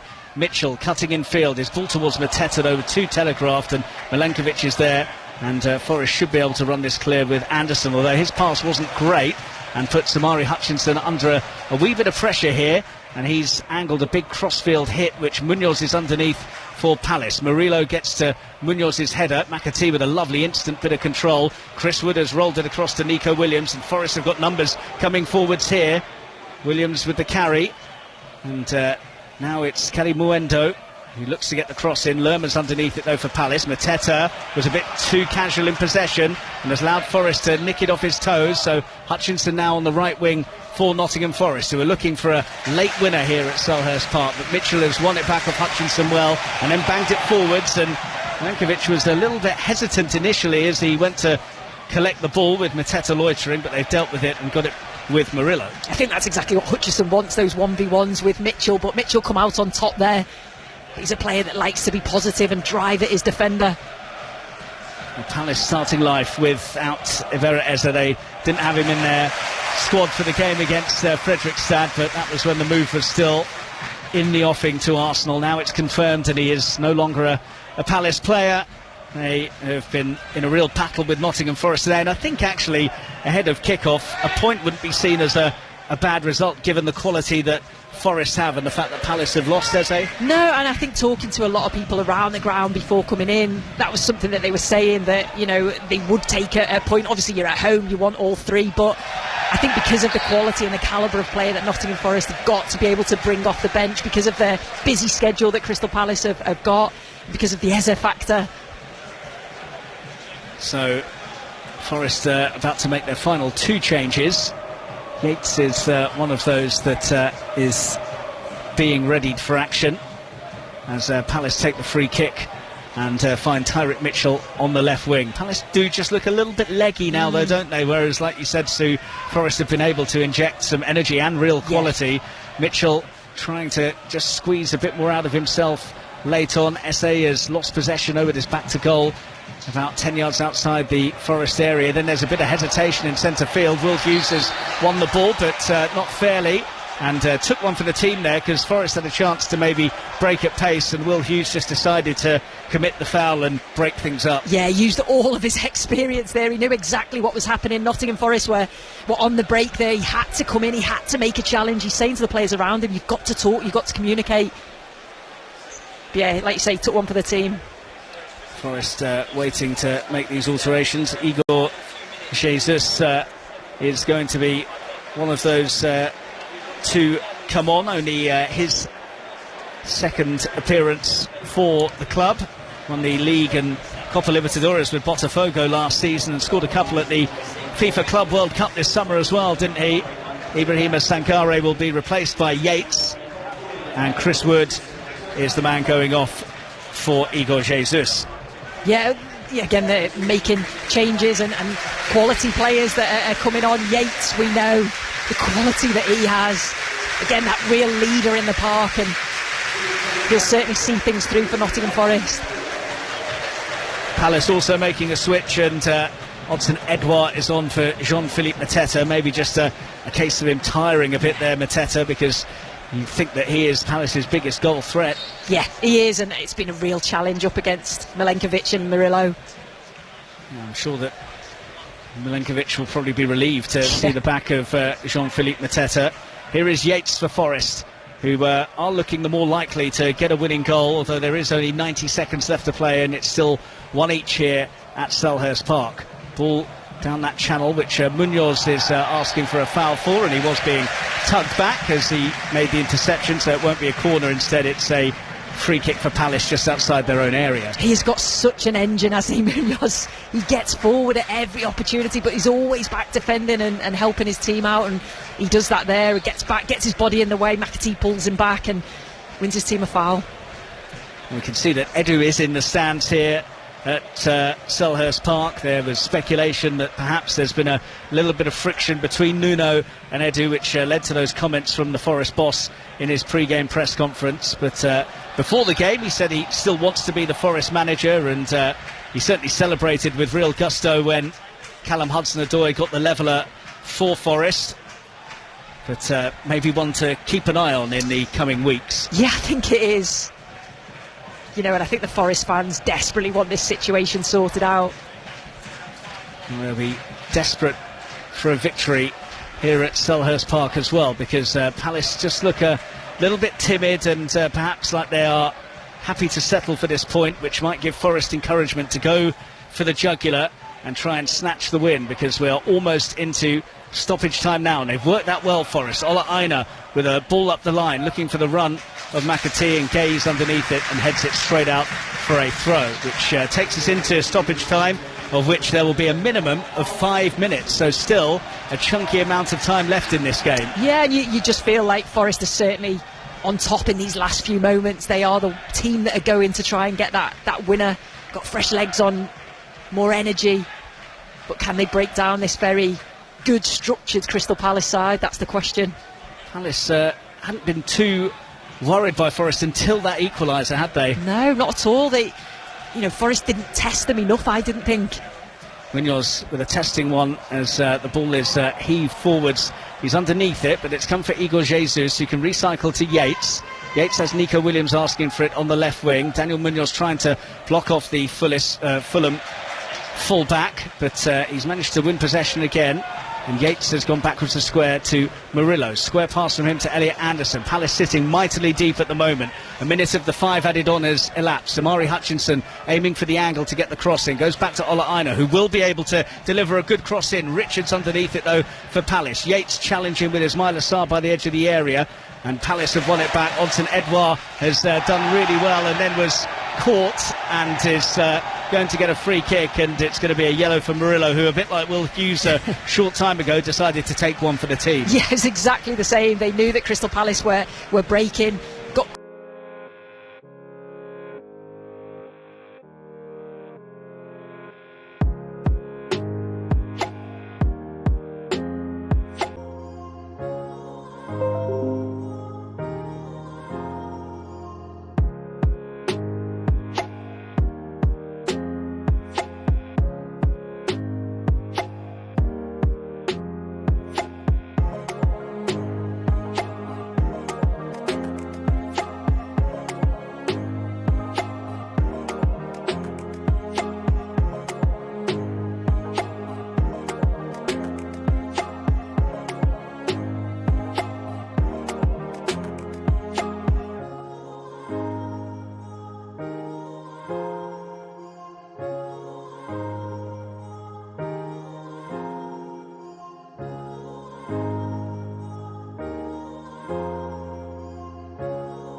Well, Everton fans have not had to wait long at all for their first competitive victory at their new stadium, because it will come as the final whistle goes on debut.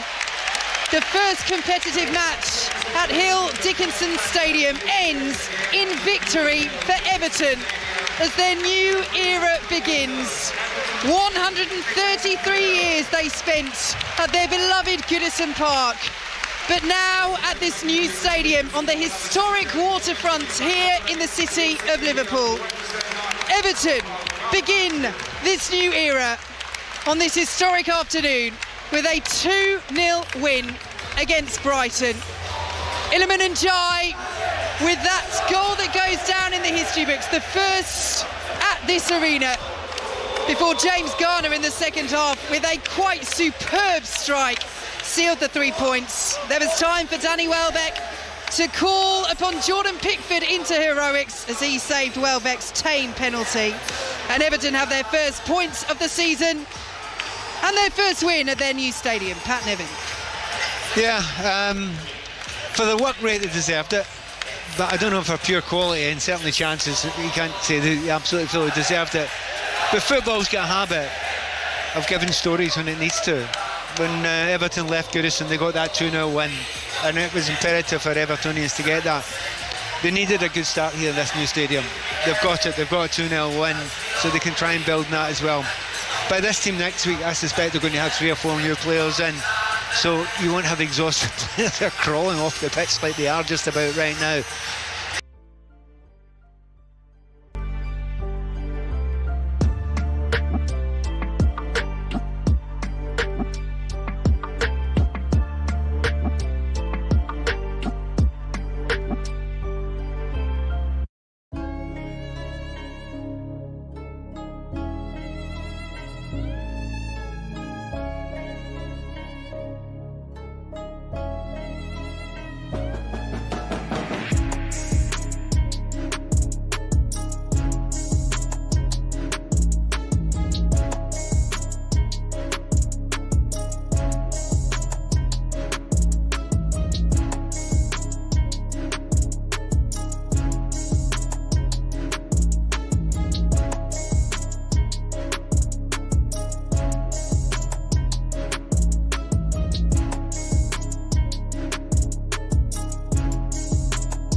On this one in the second half. They lead Wakefield by 30 points to 2. Tries from Junior and Semba, and Jay Field just adding to the party atmosphere here. Wigan lead Wakefield by 30 points to 2. So at half-time at Craven Cottage, reaction to Everton 2, Brighton 0 here at the Hill Dickinson Stadium, and Crystal Palace 1, Nottingham Forest 1. Other scores full-time: Scottish Premiership, St Mirren 1, Rangers 1. Scottish Women's Premier League, Celtic 5, Hamilton 0. And 2 live scores in the first half: Motherwell 0, Montrose 1, and Rangers 0, Hearts 0. You're up to date here on 5 Live's Premier League Sunday. Full commentary from Craven Cottage. Fulham versus Manchester United. Clinton Morrison and correspondent John Murray. Well, thank you very much, Steve, as the fireworks go off at Craven Cottage.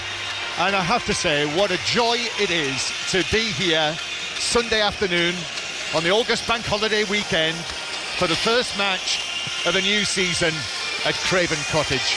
Black and white everywhere you look, apart from the corner where the Manchester United fans are, in the Putney end with their red, white and black flags. And Clinton Morrison looking to our left. I can see all of the various members in their suits and frocks who are taking their seats in the top tier of the cottage itself, behind the white painted wrought iron railings on the top tier, sitting down on those wooden seats, exactly the same as the wooden seats we sit on here in the Johnny Haynes stand, looking out as the sun comes out on Craven Cottage by the banks of the River Thames. Yeah, it's some stadium, to be fair. The new stadium is across there. One day, hopefully we'll be sitting in it, John. Do you think so? Well, I'll have to make a phone call. Well, if anyone I know can make the phone call, it's the man who handed over the Community Shield a couple of weeks ago. I knew that was coming. It was a special day, that was. John. Well, wasn't it? Yeah, it was. Yeah. And hopefully this will also be a special day. The clubs that finished 11th and 15th in the Premier League last season, but the smoke, we can smell it in our nostrils, and the Fulham players have peeled away to the right. They're all in white today, Manchester United, who came walking out in very heavy-looking red hoodies, but they've got rid of them very quickly on what is a warm afternoon here. Red shirts, black shorts and black socks, and both teams looking for their first win of the season. Indeed, Manchester United looking for their first goal and first point. Yeah, they were positive last week from Man United, but they've got to take it on to this week and be more clinical in that final third and not make mistakes at the back. As for Fulham, obviously Fulham got their first point last week against Brighton, which was a good finish from Menez, who gets his start today. So this will be an interesting game. It always is good when you're coming to Craven Cottage. Yes, it is. And Manchester United, who in recent times have got a very, very good record here. They've actually won their last 8 Premier League matches here. The last time Fulham won at home against Manchester United, Sir Alex Ferguson was the manager. And in actual fact, it was the same month that Matt Dowman was born, December 2009. I heard you talking about that. You're making me feel old. I know, well, he made us all feel old. Wow. Yes, if you're listening, Max, you should be ashamed of yourself. But you're some player, by the way. Well, very much so. Yeah, we enjoyed that yesterday. But Fulham, Manchester United, ready to start. Fulham with Leno in goal, the captain. Then Tete, Anderson, Bassi and Castagna across the back.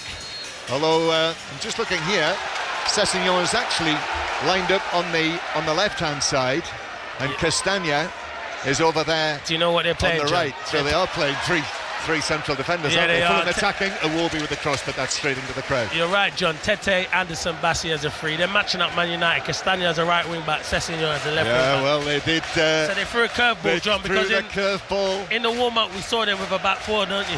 Yes. Well, as we said a couple of times this season, that is increasingly happening. Yep. The team, and to be honest, I've rings in, and that's exactly what Marco Silva's done today. So Fulham playing with the 3 central defenders.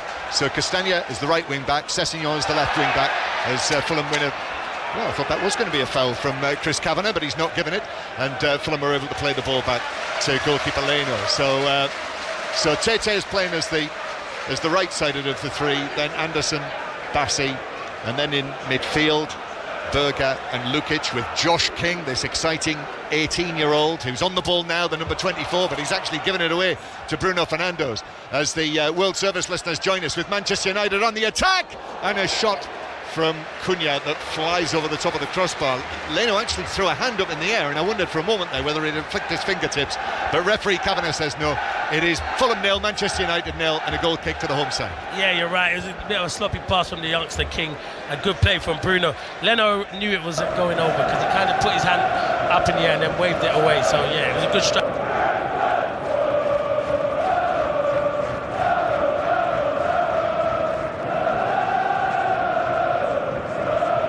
Welcome to our audio.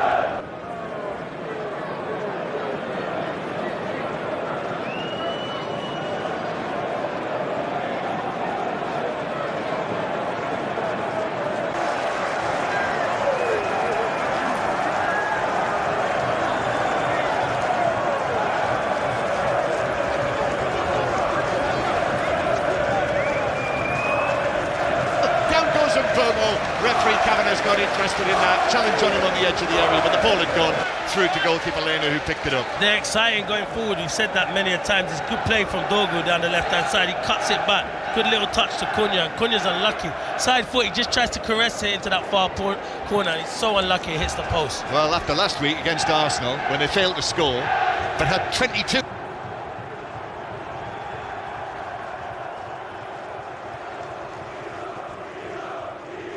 if they have those sort of opportunities this week, the goals would come, you would think.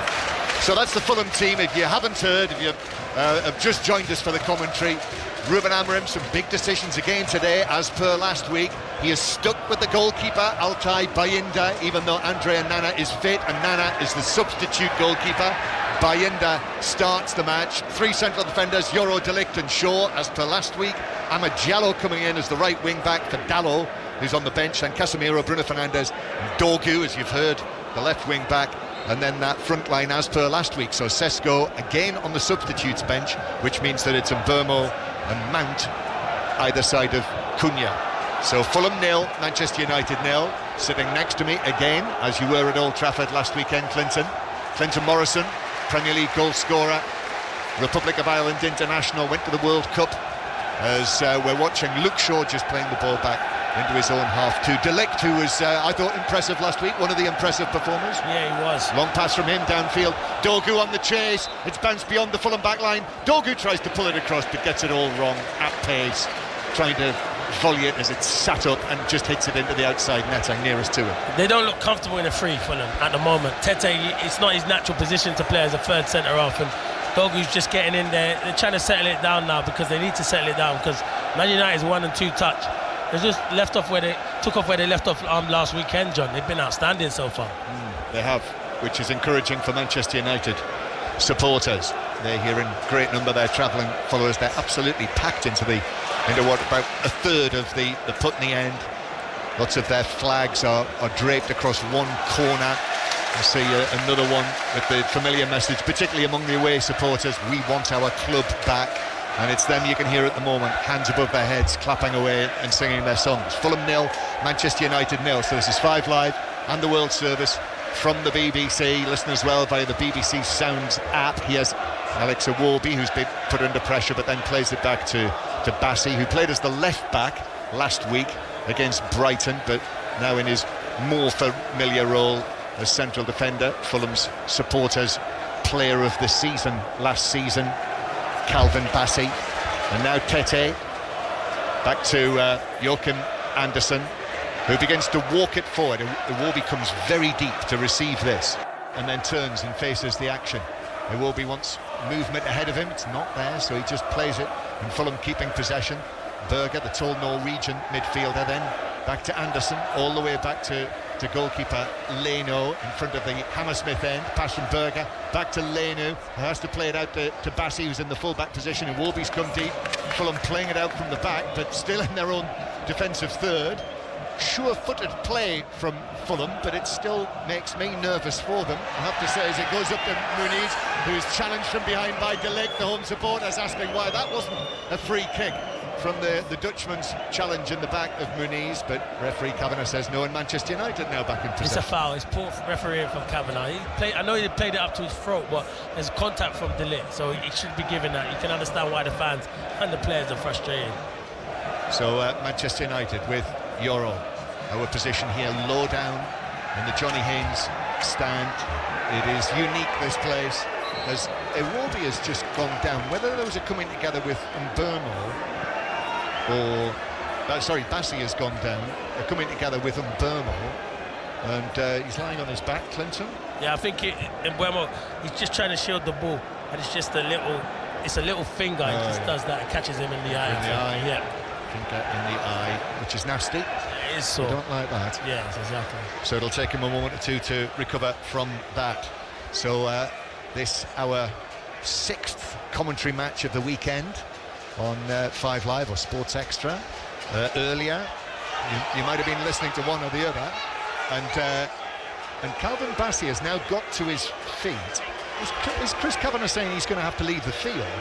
And I think he's saying that I haven't received treatment. Yeah, that doesn't make sense. Surely you've got... did these referees change the law? Not that I'm aware of. Or make it up as they go along? Because I've never heard of that, unless the physio comes onto the pitch. Well, he didn't receive treatment. No. Now, that's an odd one. I'm going to need somebody to explain that one to me, and I think probably Calvin Bassi is as well, as he walks towards us here, shaking his head, and he's gone across to the assistant referee, who is Neil Davis, and Neil Davis is now speaking to him. and the referee's dropped the ball and given it back to Manchester United. And Bassi wants to be back onto the field. The referee says not yet. Euros, so Manchester United playing against 10 men. Casemiro does well, plays it forward as quickly as possible. He's overhit that all the way through.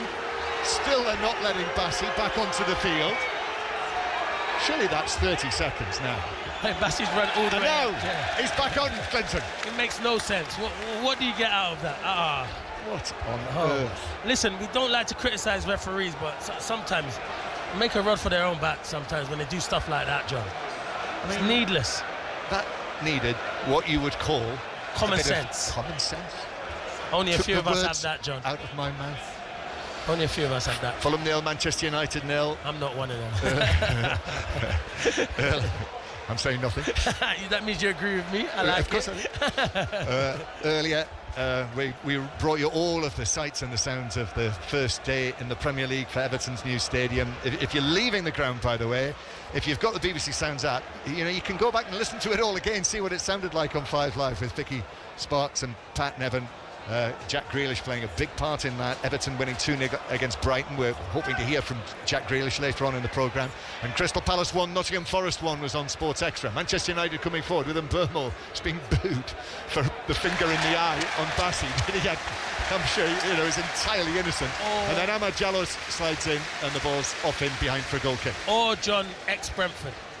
And of course ex-Brentford. That's probably why they're booing him. It can't be because he flicked him in his eye. It was totally accidental. That lesser heralded modern rivalry, yeah. Fulham and Brentford. Exactly. Yes. Normally when I think of Fulham I think of Chelsea, but of course Brentford now.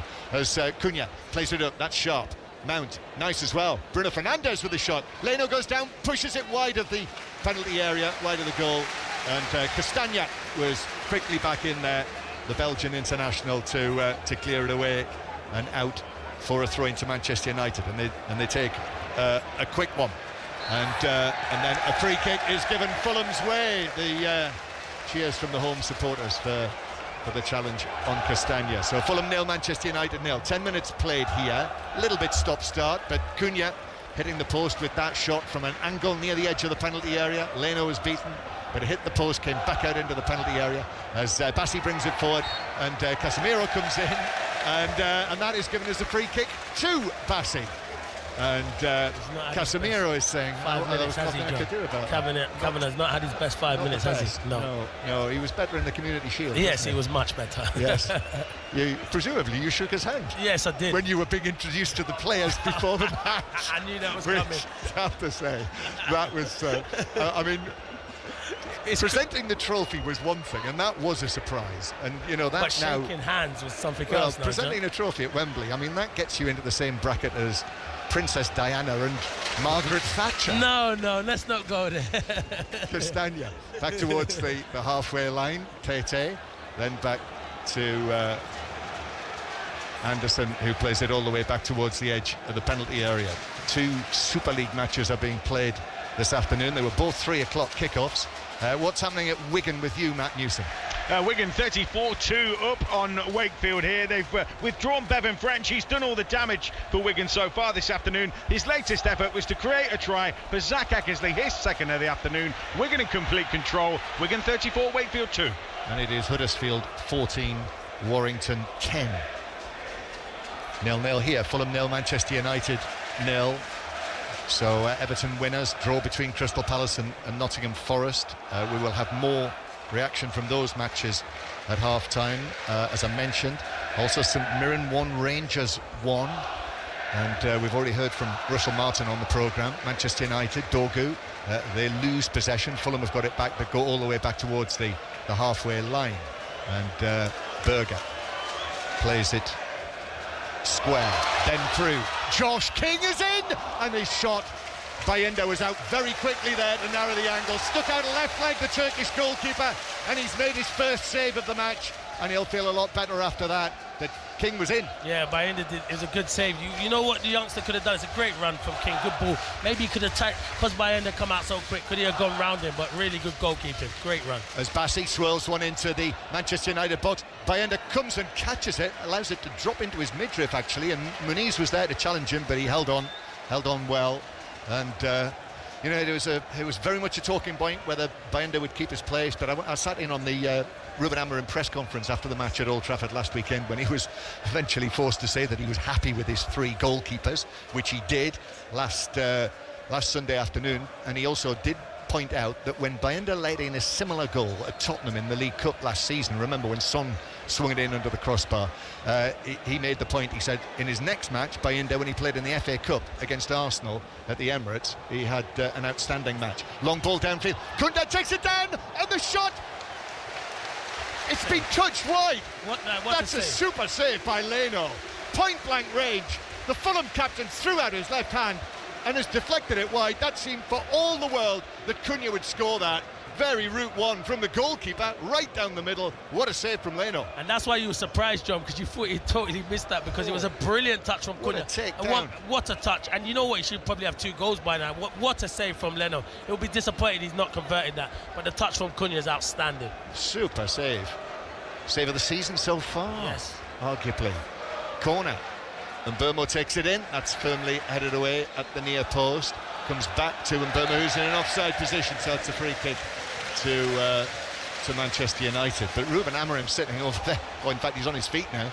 He must be thinking, what have we got to do to score this season? But Cunha's already hit the post and had that one kept out superbly. Oh, it's a great save, watching it again. He's got to score, but the save from Leno's fantastic. The take, one ball shouldn't be able to beat the whole of Fulham's back line either. It's poor, but the save from Leno's outstanding. What a save that is. Oh, you say that, Clinton, he's got to score, but he's done everything right, hasn't he? Yeah, but put it in the back of the net. Okay. But you are right. I think the touch and the strike is fantastic. But yeah, everyone will say he's got to score, but Leno, it's a brilliant save. Fulham 0, Manchester United 0. Then, as a result, Amagello dispossessed. Now Sessegnon takes it on forward for Fulham into the box. Still going. Amagello recovers well and actually throws himself into the path of the intended cross from Sessegnon and blocks it behind for Fulham corner. Absolutely typical. That moment there and the reaction from the Fulham crowd of what can happen here at Craven Cottage. Yeah, definitely. It was good high pressure from Sessegnon, but credit to Amagello. He gets back and makes a good block, but good play from Sessegnon. Got a choice of listening right now. Our first commentary of the year from the US Open tennis is on Sports Extra right now. Emma Raducanu in action. I'll tell you what's happening in a moment. Fulham have got this corner from the left-hand side, so their first set piece. Remember, Manchester United conceding from the corner last week. In it goes to the near post, headed away, comes out there. It will be with a shot, and Bayenda, who must have been unsighted, he was late down to that. He did get there, diving down, pushing it away, virtually on the goal line. Bruno Fernandes couldn't keep it in, it's another corner. Yeah, it's another good save because he's coming through bodies. It's great technique from Iwobi on the edge of the box. He watches it in, but it's a really good save because it's coming late, and you do what good goalkeepers do, you push it to safety. My surprise there, Clinton, is that Lukic, who's taking the corners, didn't drop this right under the crossbar. It was delivered to the near post. Yeah, you're right. Put pressure on Bayenda. Here it goes. That's more like it, to the back post, and it's headed wide by Bassi in amongst a crowd of players. He's saying that it took a deflection off a Manchester United body, but goal kick given. And he's in no man's line again, Bayenda. He comes and they don't know where he's coming. It was Bassi at the back post, so you're thinking if he could get a firmer header, it would make it 1-0 because he's coming to traffic, and they've got a player on him again, it's Sander Berg. How have they not learned from last week when we were speaking to Joe Hart? Get a defender in front of him so he's got enough room to come and punch the ball. Well, it's been an eventful first quarter of an hour or so, hasn't it? Yeah, it has been really exciting. Bayenda's now made 2 decent saves at one end. Actually, it was his pass right through the middle, over the top, through the middle of the Fulham defence that led to Cunha, and that excellent save from Leno, and Cunha's hit the post. So all action. And I can tell you that Emma Raducanu has won the first set, 6-1 of her first round match at the US Open. So that is live from New York right now on Sports Extra, and further choice of listening, Sports Extra 2, Sports Extra 3, which you can only listen to via the BBC Sounds app. The cricket is on there. Commentary from the 100 and lots of matches as well in some very unusual locations, the one-day cup matches, and we are offering commentary on those matches as well via the cricket pages of the BBC Sport website. All of those matches, you'll just look for the to click on the live action. South Africa have beaten Brazil 66-6 in the Women's Rugby Union World Cup after the earlier win for Ireland over Japan that we were telling you about. Fulham 0, Manchester United 0. Sun coming out again, beautiful warm afternoon. I walked along the river, or part of the river, a little earlier with Gary Flintoff, our producer. There were a few ducks, a few yachts. Did you feed the ducks? No, I didn't feed the ducks. Okay. I don't know if you're supposed to do that. I think you are allowed. Are you? Yeah, in London. It was very, very pleasant. It is pleasant round here. Yeah. This is a nice part to live in, part West London. It really certainly nice. is. You need a pretty penny. Yes, you do. If you most definitely do. It's not cheap round here, It is John. not. Here's Castagna now down the right-hand side, but in comes the challenge, and it's put out of play by Luke Shaw. They take a quick throw, Fulham, and the ball is crossed. Actually, it's deflected behind by Delict. It was Lukic who was in there, the Serbia international, who, all being well, we'll see him in Belgrade at the start of next month, playing against England. Thomas Tuchel names his squad on Friday. We'll hear from him on Friday on 5 Live. I'm not sure if he's here, but he'll be at one of these matches this afternoon. He was at Brentford yesterday, so there's every chance he might be at Fulham today. But it's a corner to Fulham then. This will be an out swinger to be taken by Lukic again. So up he comes. Goes it to the near post. It's headed down and away by Cunha. Back to Lukic, who lifts it across, a high ball just hanging in the air. Muniz goes for it, headed away though, and then cleared away on the volley by Amad Diallo. And Brian Mbeumo in the centre circle, tangling with Josh King. It bounces forward for Tottenham. Castagna wasn't able to find a teammate, and then Bruno Fernandes goes down. Free kick is given, even though Manchester United were playing it through the middle, and the referee has brought it back when Patrick Dorgu was onto it beyond the centre circle. Yeah, you just got to let it go. I know Bruno Fernandes was moaning. Bruno Fernandes long and forward, but Leno is right out to the edge of his penalty area to catch it ahead of Mbeumo. If you've just switched onto us on 5 Live of the World Service, Sesko on the substitutes bench again. We saw the last half hour, didn't we, last week, when he came on and was quiet, and has missed pre-season, part of the pre-season. We know that. So Ruben Amorim is biding his time with Sesko. Here's Sessegnon on the left-hand side. He's got Iwobi with him. Iwobi curls it into the Manchester United box, too close to Bayinda. He's able to catch that quite comfortably, even though Lukic is bearing down on it. You know the thing you watch with Fulham is because they ain't got no one naturally on that right-hand side. Lukic is doing a job. He's not naturally an attacker. He wants to play in centre midfield. I was surprised he probably didn't play someone like a Smith Rowe, but maybe he wants to be more solid in midfield when they don't have possession. Fulham 0, Manchester United 0. Manchester United did the double over Fulham last season, 2 1-0 wins, home and away. But if you remember, Fulham knocked Manchester United out of the FA Cup in the penalty shootout at Old Trafford in the 5th round when Anthony Robinson scored the deciding penalty, and he is on the bench for Fulham, Anthony Robinson, which is good news for Fulham, of course, after a knee injury. Yoro plays the ball back to Bayinda on the edge of the 6-yard area. 6:06 will follow on 5 Live later. Robbie Savage and Chris Sutton back together, as is the case now this season, on a Sunday night. Top of the table, Robbie Savage. I was about to say, he must be a nightmare to work with when he's winning. Do you think so? Yeah, because I know what he's like. We were on a few weeks ago and he come onto the show giving it, and they hadn't won, and now they've won at the top of the table. He'll be giving it even more. Do you think so? Yes. I hope Chris puts him in his place, but now fair play to Robbie. He started ever so well. Good luck to Forest Green. Excellent start. Cunha pulled back in the centre circle, free kick to Manchester United. Here's Mbeumo on the right hand side again, and in comes Bassey with a challenge as well, and it bounces away out of play off the former Brentford man for a throw-in to Fulham, level with the edge of their own penalty area. 0-0 if you've just joined us. Clinton Morrison sitting alongside me. Notice Forest Green are actually playing tomorrow as well, aren't they, on Bank Holiday Monday against Eastleigh, as the ball is cleared away by Iwobi, then headed forward by Dorgu. It's hanging in the penalty area, and Mbeumo takes it down. He very nearly got past Bassey there, who just got a foot in and then takes it out. Tried to play it out for a throw, but he's conceded a throw. Amad Diallo is going to take this. Wasn't sure, Clinton, today whether it would be Diallo again or whether Amad Diallo would come in. He was very impressive, wasn't he, at Old Trafford when he came on, the Ivory Coast international, and here he is fleet of foot, quite a slender, frail-looking little figure, Diallo. Now it's Bruno Fernandes. Those rumours about Bruno Fernandes in Saudi Arabia won't go away, will they? No, it was El Hilal first, and now it's El Etihad who want him, so they won't go away. But Man United want the window to shut. They want to bring a few players in, but they don't want to lose their best player. Yeah.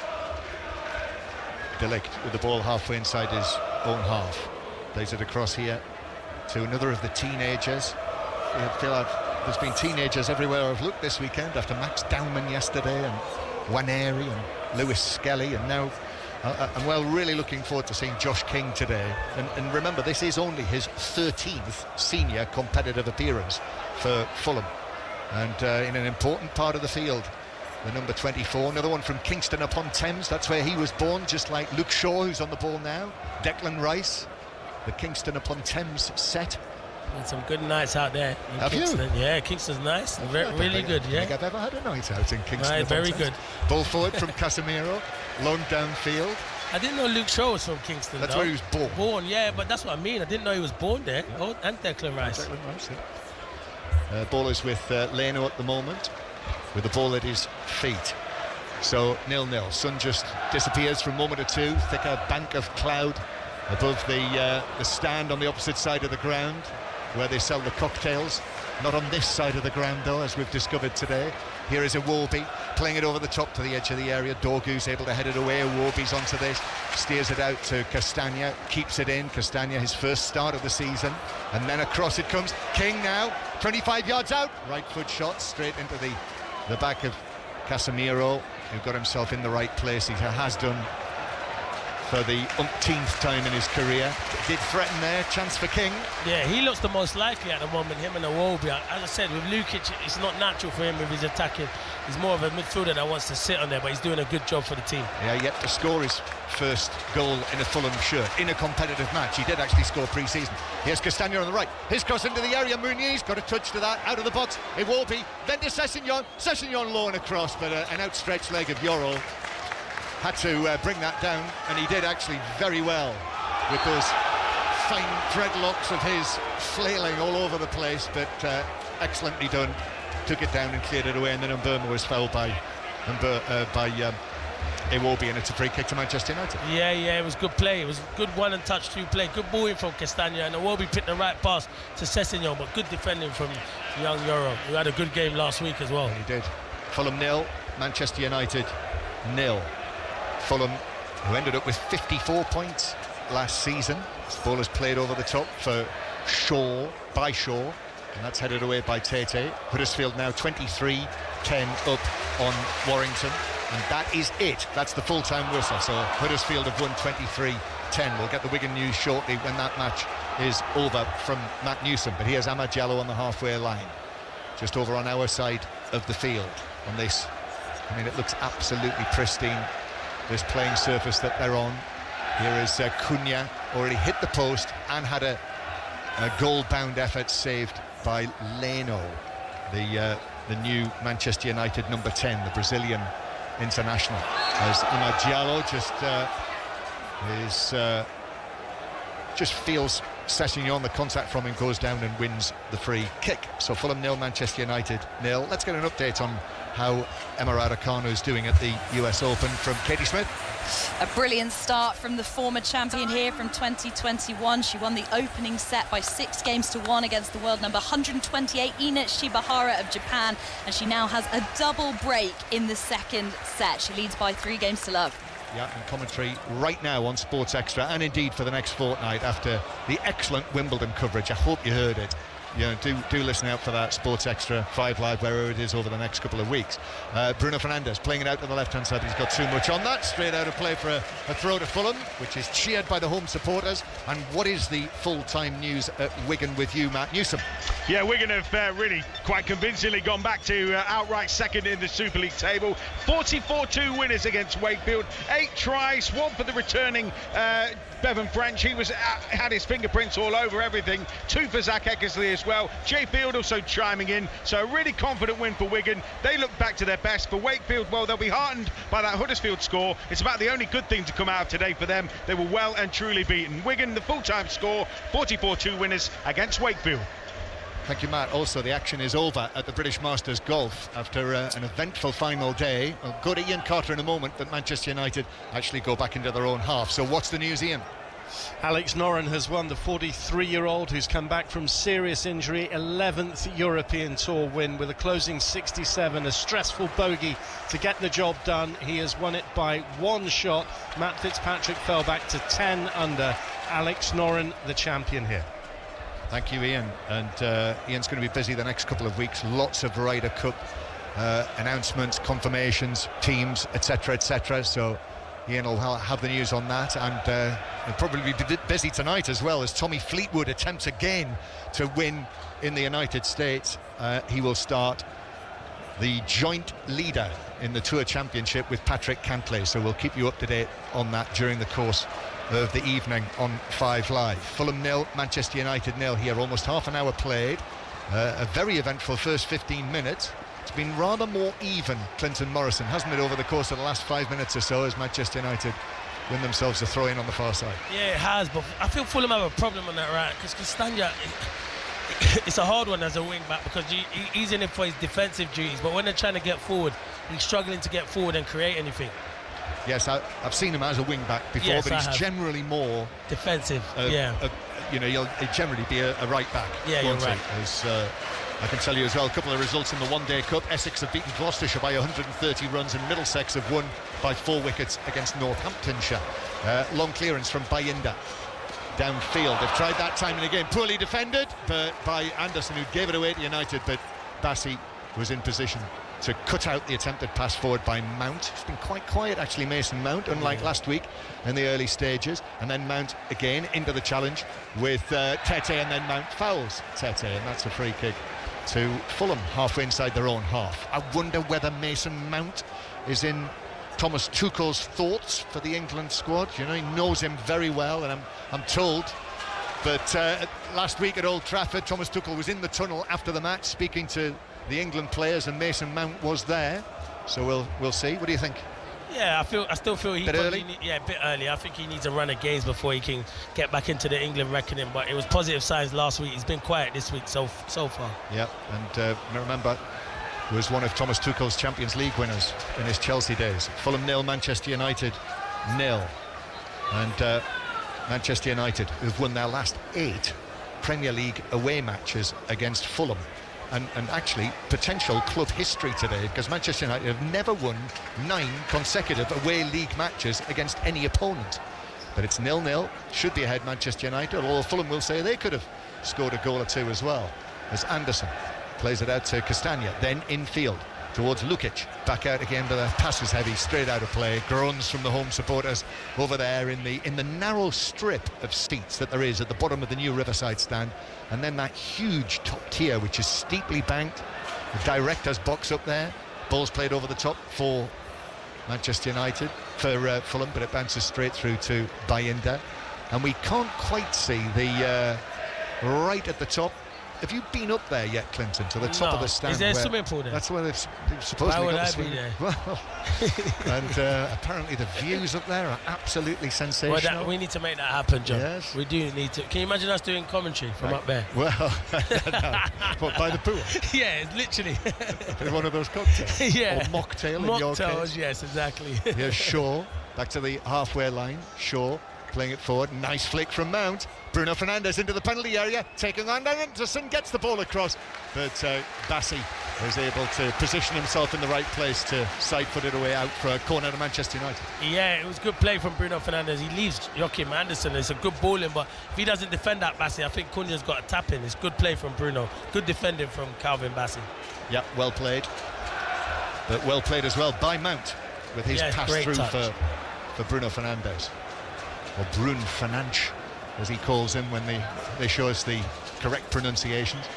Here he is, taking the corner, back to the back post. A couple of Fulham players go down in the box. Whistle's not gone. It was headed back across goal and then further away in the end by Sessegnon. Back in from Bruno Fernandes, but headed away by Anderson. That was an excellent ball from Bruno Fernandes. That could easily have caused Fulham problems.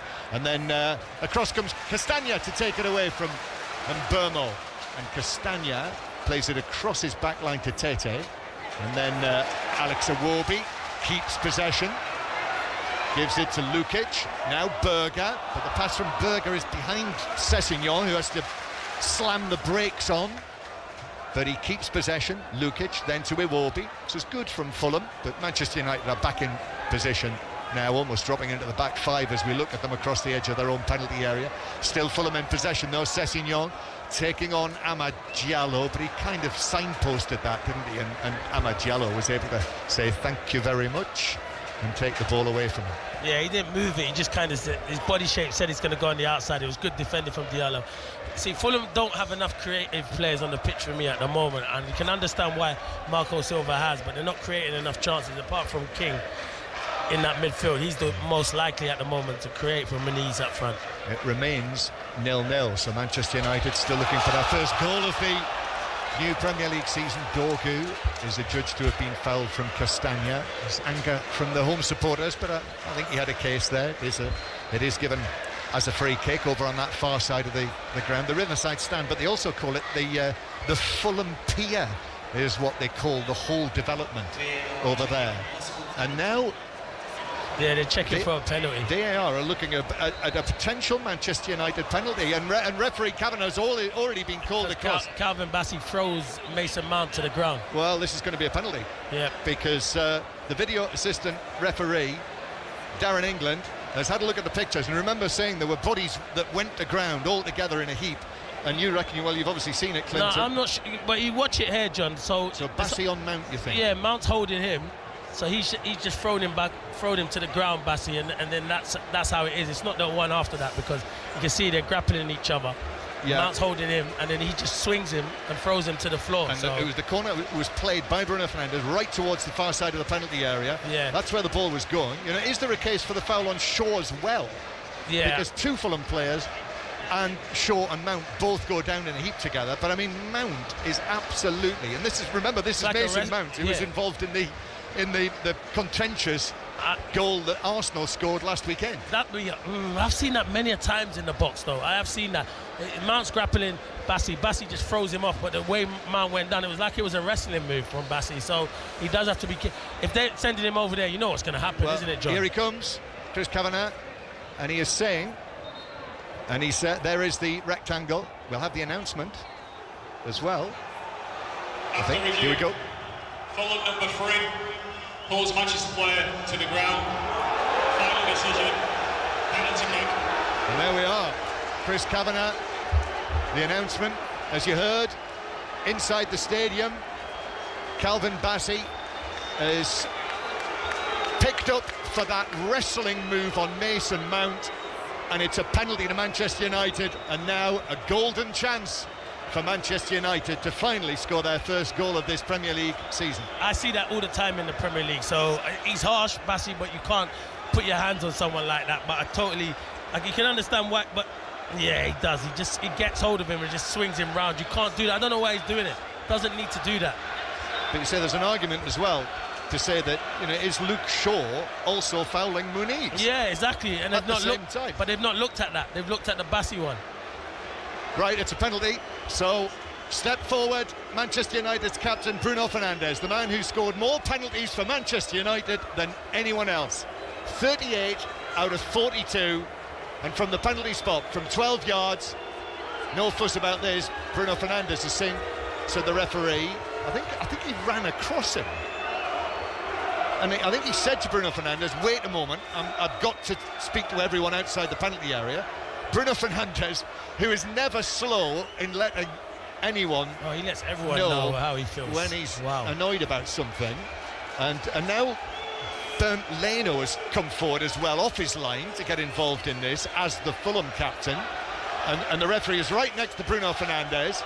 And right, now again, for a second time, Bruno Fernandes places the ball on the spot. Referee's ready with his whistle. Bruno Fernandes then, this direct run up of his. Leno jumps up and down on the line. Bruno Fernandes, little steps forward and then up to the ball, right footed over the bar!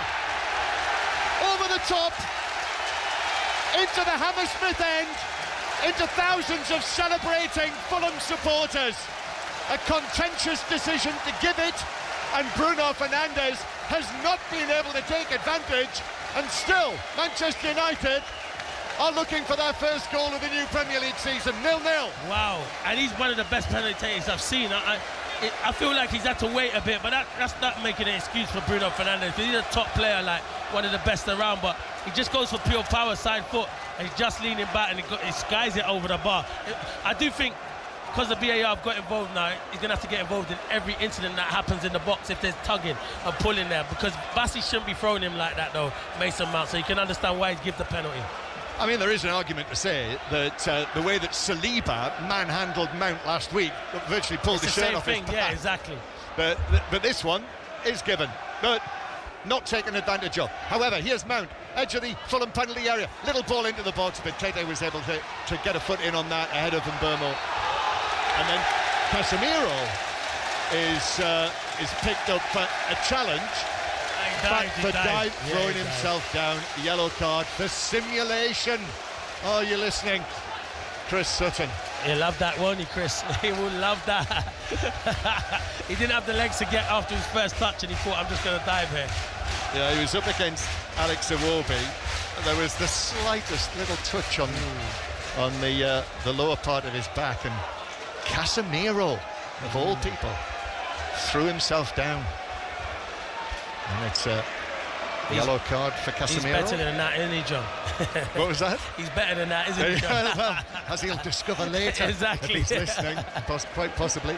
Fulham 0, Manchester United 0. As Fulham sweep forward now after that let-off.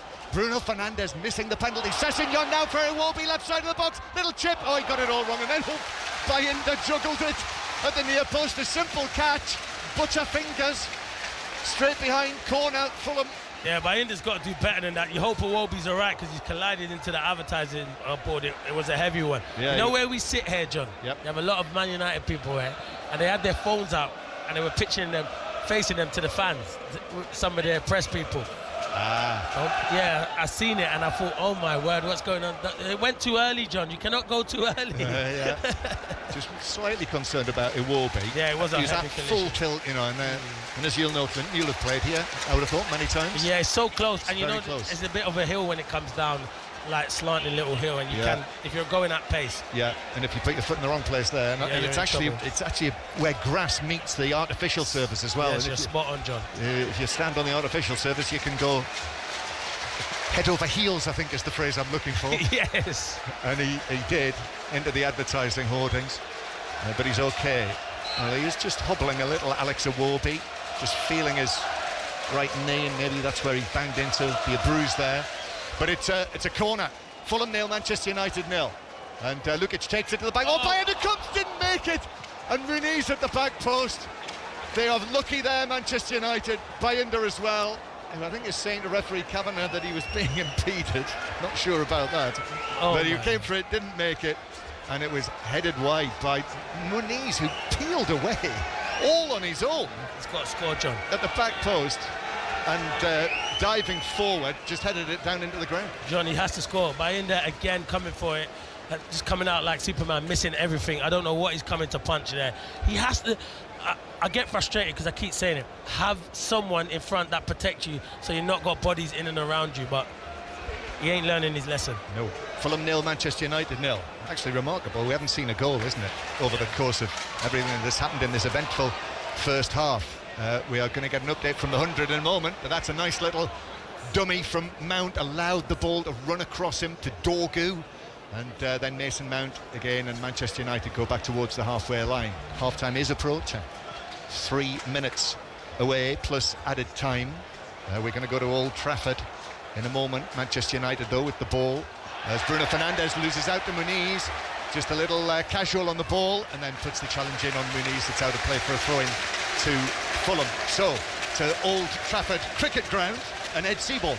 Manchester Originals have had a serious dent given to their playoff hopes. They've been bowled out for 95, chasing 111 for 3. Lowly Birmingham Phoenix have handed them a 16-run loss. They now need to win their last game to make it through to the top 3. So you'll see that on BBC television, listen to it on Sports Extra. Sports Extra 3, that is, only on the BBC Sounds app, where if you search Football Daily, you will you'll get everything rounded up for you tonight and all of the reaction. The brand new Wayne Rooney show is on there as well, and also the football interview every Saturday morning, which was Mark Gay this weekend, which I've not listened to yet, but I've been told it is very good. So that Mark Gay with his future, what do we say, up in the air? Yeah, potentially, said the former Crystal Palace man. I think he'll play on Thursday though, for sure. They'll have to Norway. let him play. Yeah, they will. Yeah, that's a little bit tricky, isn't it? Yeah, it's the plastic pitch, isn't it? Yeah, that's right. Could have done with a second goal on 100%. Thursday night. Fulham have won a free kick down the right. It's 0-0 here, and we've got the potential in-swinger, Sessegnon, or we've got the outswinger.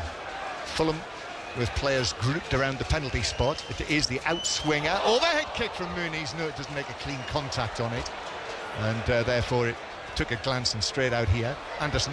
Then it's played back in, headed across the box by Tete, and then the offside flag is up. So that is a free kick to Manchester United. Still 0-0, but if you've just joined the action, we have had some action, haven't we? With Cunha shooting against a post. Also Cunha forcing a brilliant save from Leno. At the other end, Bayinda, who's had some shaky moments, but also a couple of decent saves from King. In Iwobi, we had the Muniz header just now. But best of all for Manchester United, best opportunity of all, the penalty, which was a debatable one.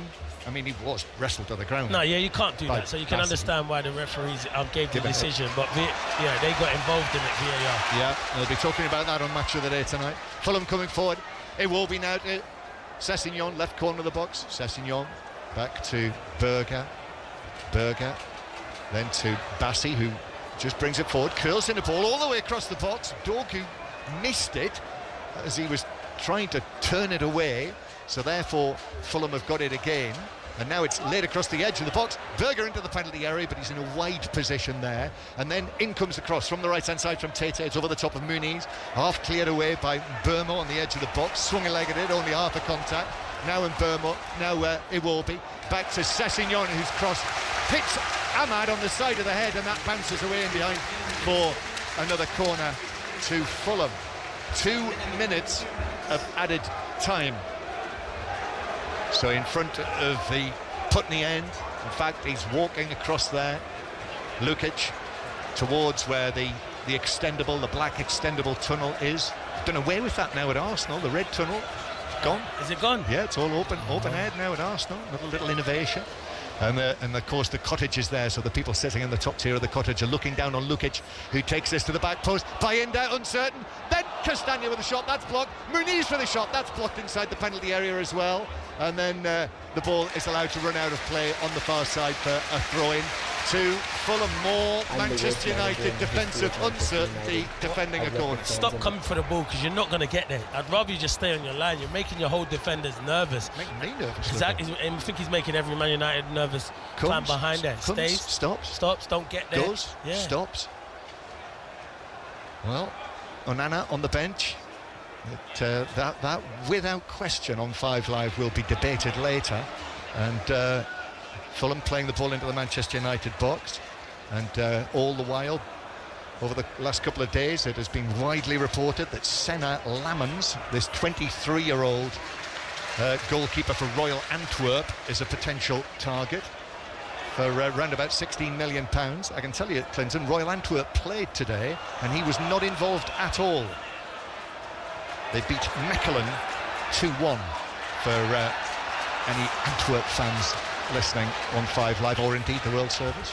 Okay, 0-0. yeah, but he's coming, and he's still at a young age though. As a goalkeeper, it's a really young age, so can't see him coming straight and being a number one.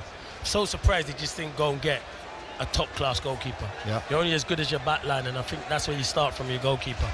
But our colleague Simon Stone, who's here, by the way, you'll be able to read Simon on the BBC Sport website on this match. He was saying last week, Simon saw a lot of the pre-season matches, said Bayenda and Tom Heaton did very well pre-season.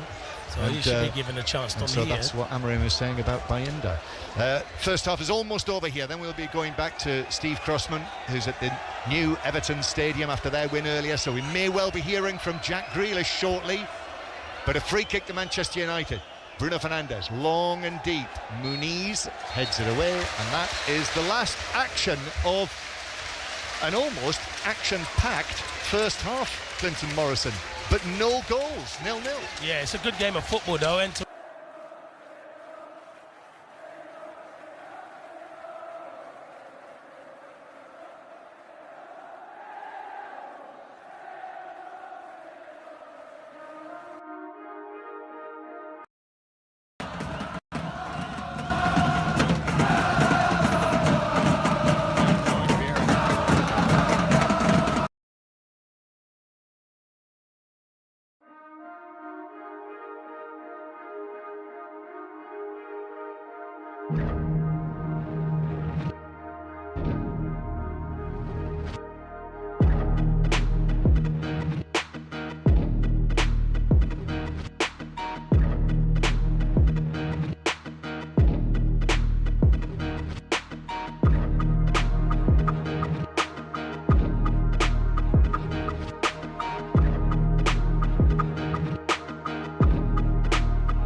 As the second half begins here at Craven Cottage, Manchester United kicking off.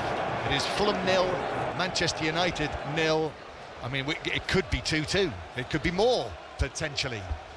Bruno Fernandes ballooning his penalty over the top of the crossbar into the Hammersmith end. So still goalless as Manchester United, red shirts, black shorts, black socks, attack towards the Putney end now, where all of their supporters are massed in that section of the stand.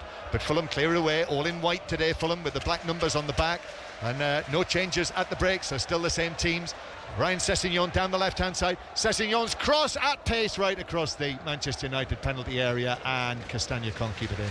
And it's out of play for a throw. So Fulham coming in with 3 central defenders. So Tete, Anderson and Bassi, with Sessegnon on the left-hand side, Castagna on the right, Lukic and Berger in the middle, then King, Iwobi and Muniz. So we might see Jimenez in the second half. We will see. But Muniz, given the chance to start, could easily have scored, actually, had an opportunity late on in the half. As Bassi, who conceded the penalty, VAR picked him up for wrestling over Mason Mount. You'll be able to see it on Match of the Day tonight. It's certainly a discussion point. But it remains 0-0, and Manchester United with Bayinda again in goal. He's had some shaky moments, but he has made a couple of saves. Here's Luke Shaw defending for Manchester United, turning the ball away to Dorgu, and Bruno Fernandes with a touch. He gets it back. Bruno Fernandes then plays it behind Amad Diallo. So the 3 central defenders, Yoro, De Ligt and Shaw, Amad Diallo, Casemiro, Bruno Fernandes and Patrick Dorgu, and Mbeumo, Cunha and Mount. So we're waiting to see Sesko come on as a substitute again for the second Premier League match. At some point I'm sure we'll see him. Dorgu on the left, right-footed ball in, took a deflection off Tete, and that carried it up and over the top of the crossbar for a first Manchester United corner of the second half. Clinton Morrison. Yeah, it feels like how it started the first half, where Man United were on the front foot causing problems, and Fulham took them a bit of time to get into the game. But yeah, good play from Dorgu, and they get a corner here, and they have been a threat from set pieces. And the lines are now open on 5 Live for 606 with Robbie Savage and Chris Sutton. 08085 909 693 to book your call, or 85058. So Manchester United are ready with a corner. Bruno Fernandes down there in front of where the players go down the tunnel. In comes the corner to the back post, but that's well headed away by Anderson. Manchester United take up possession again.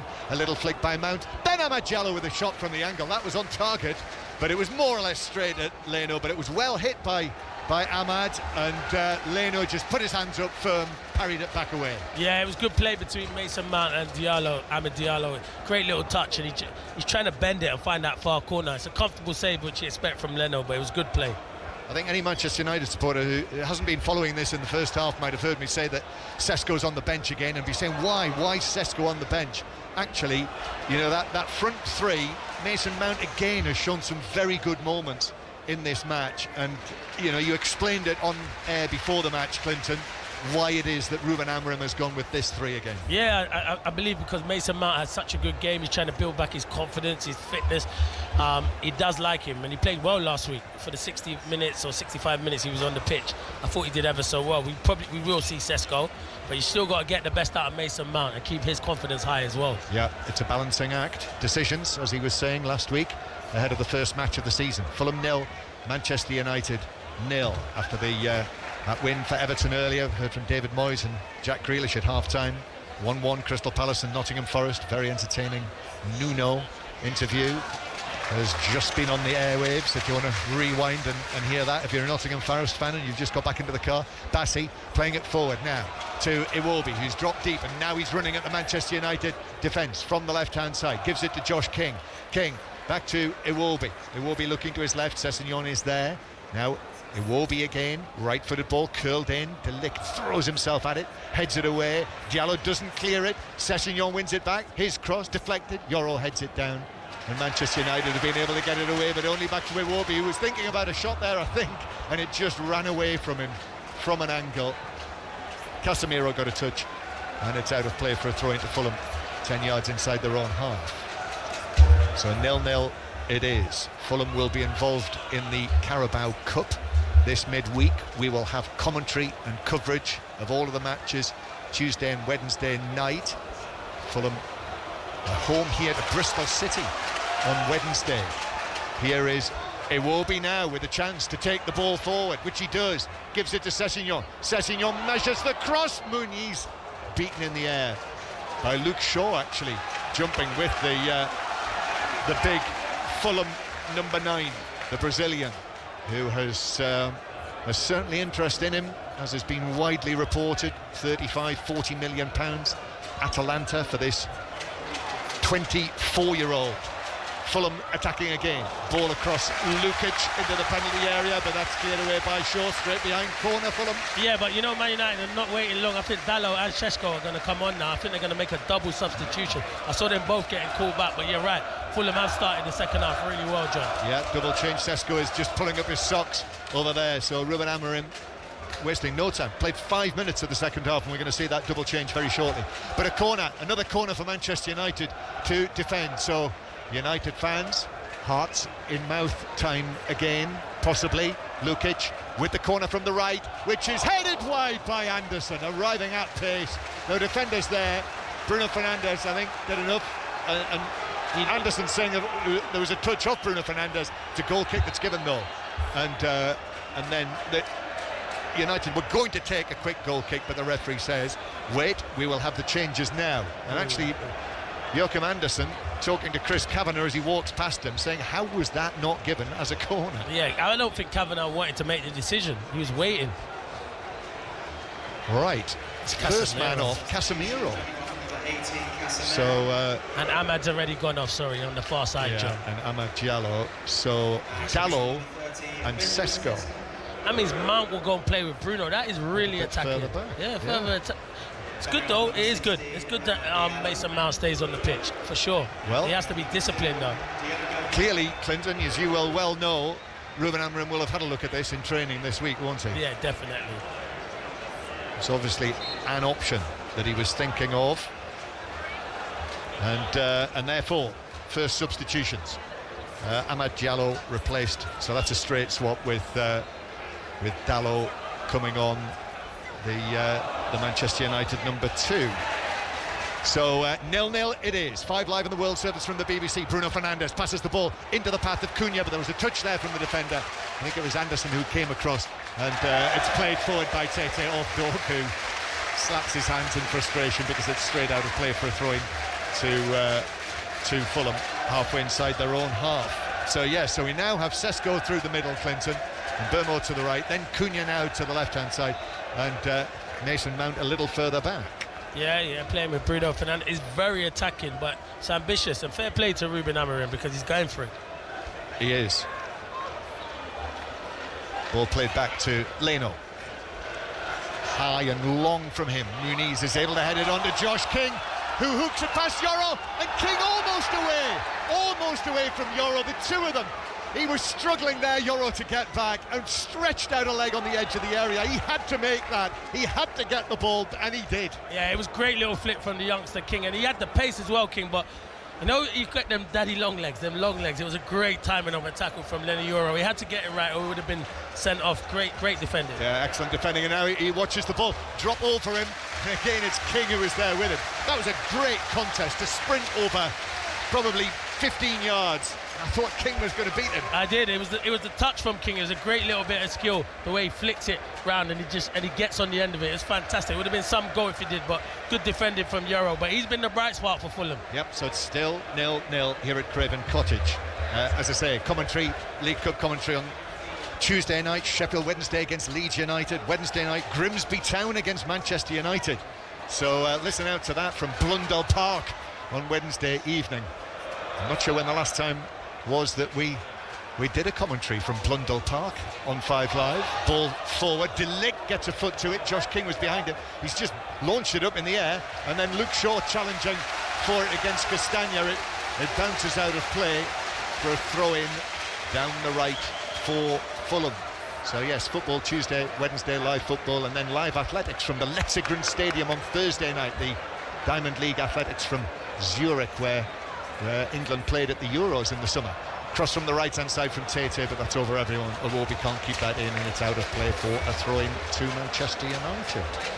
You're looking when them crosses are going in. Who's the one? Muniz, he's the one, but it's not really got enough players in the box to cause problems. Also, just been told Keegan Bradley, the US Ryder Cup captain, is going to be on 5 Live Sport on Wednesday night, so listen out for that. And he is right in contention at the Tour Championship tonight as well, so that is going to be one of the sporting stories of the next few weeks if Keegan Bradley is the playing captain. It's not happened since Arnold Palmer, as Manchester United rather carelessly, Mount wasn't able to pass the ball back to Luke Shaw. It's out of play. And it's a corner, cheap corner for Fulham. Yeah, it was poor from Mason Mount. He overhits it, and he's not happy, Luke Shaw, with the pass that De Ligt gave him a terrible pass before that. Well, you certainly don't want to be giving away corners with Manchester United right now looking vulnerable from them. So Lukic to take this. Fulham are organising themselves.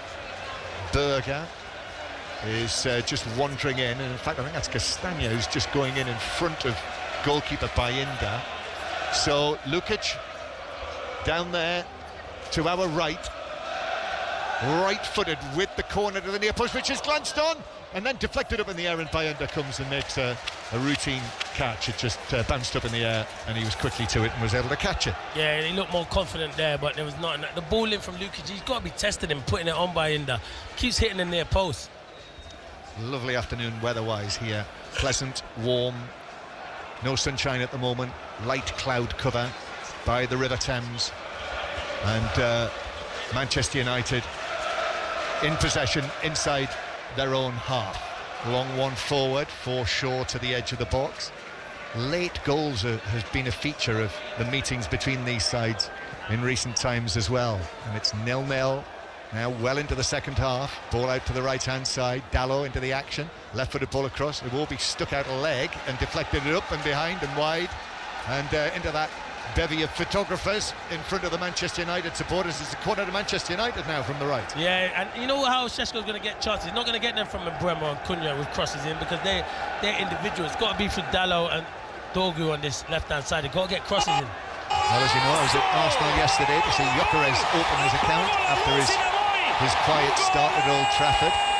Šeško now, the number 30, the Slovenian international, at the back post, waiting for this corner, and it's headed down by Yoro, blocked on the line, shoots, shots for it, it's in, it crossed the line, Yoro with the decisive touch, and Manchester United have scored it. Blocked on the line, but behind the line, and Manchester United are in front.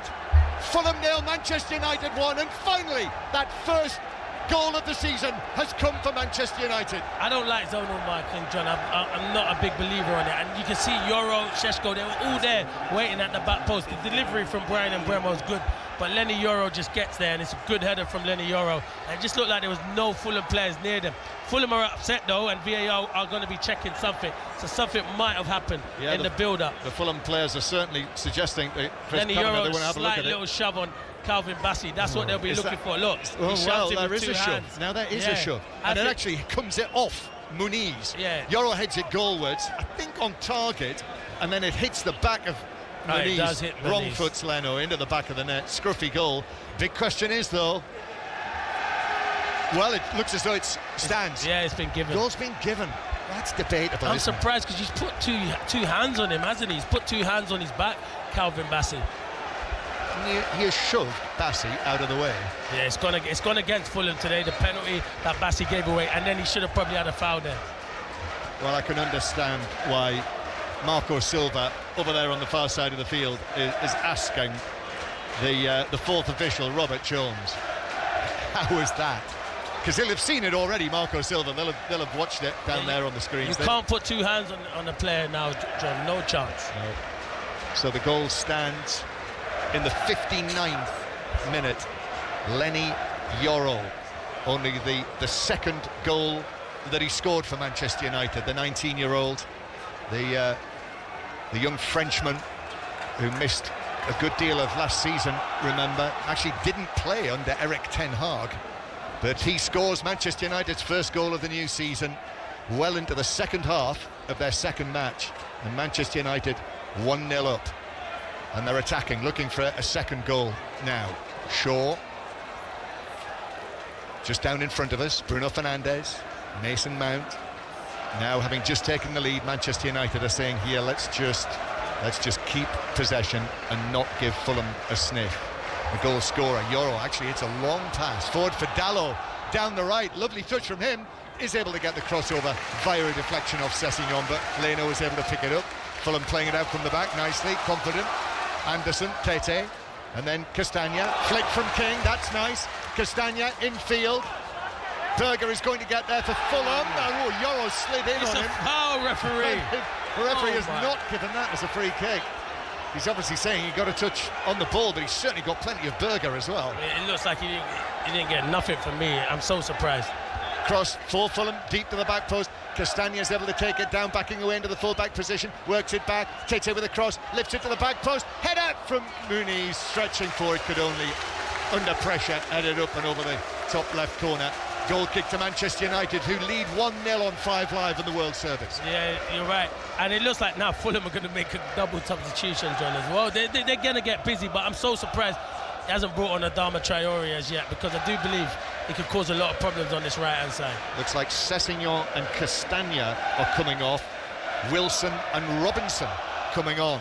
Okay. So Anthony Robinson, good for Fulham to have him back. So yeah, there's the red number 21 for Castagna, who started for the first time this season here today in the second match.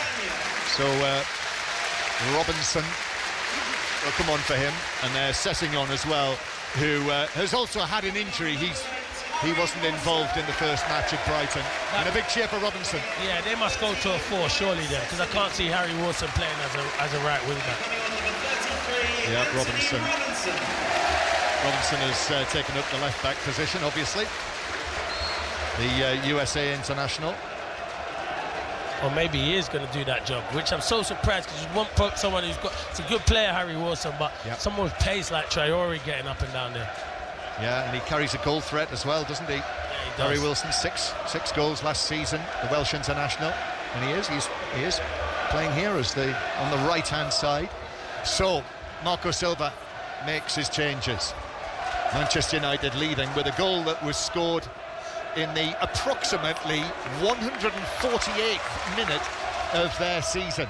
Down the right, cross from Lukic, Muniz jumping, Yoro beat him to it, shot from Iwobi, that was blocked by the defender, bounces out far side for a throw-in that Robinson is ready to take now. The flying left back takes the throw-in all the way back to Bassi near the halfway line. The Manchester United supporters now rejoicing after that first goal of the season. Scrappy, scruffy goal, deflected in by Muniz, but they'll absolutely take that.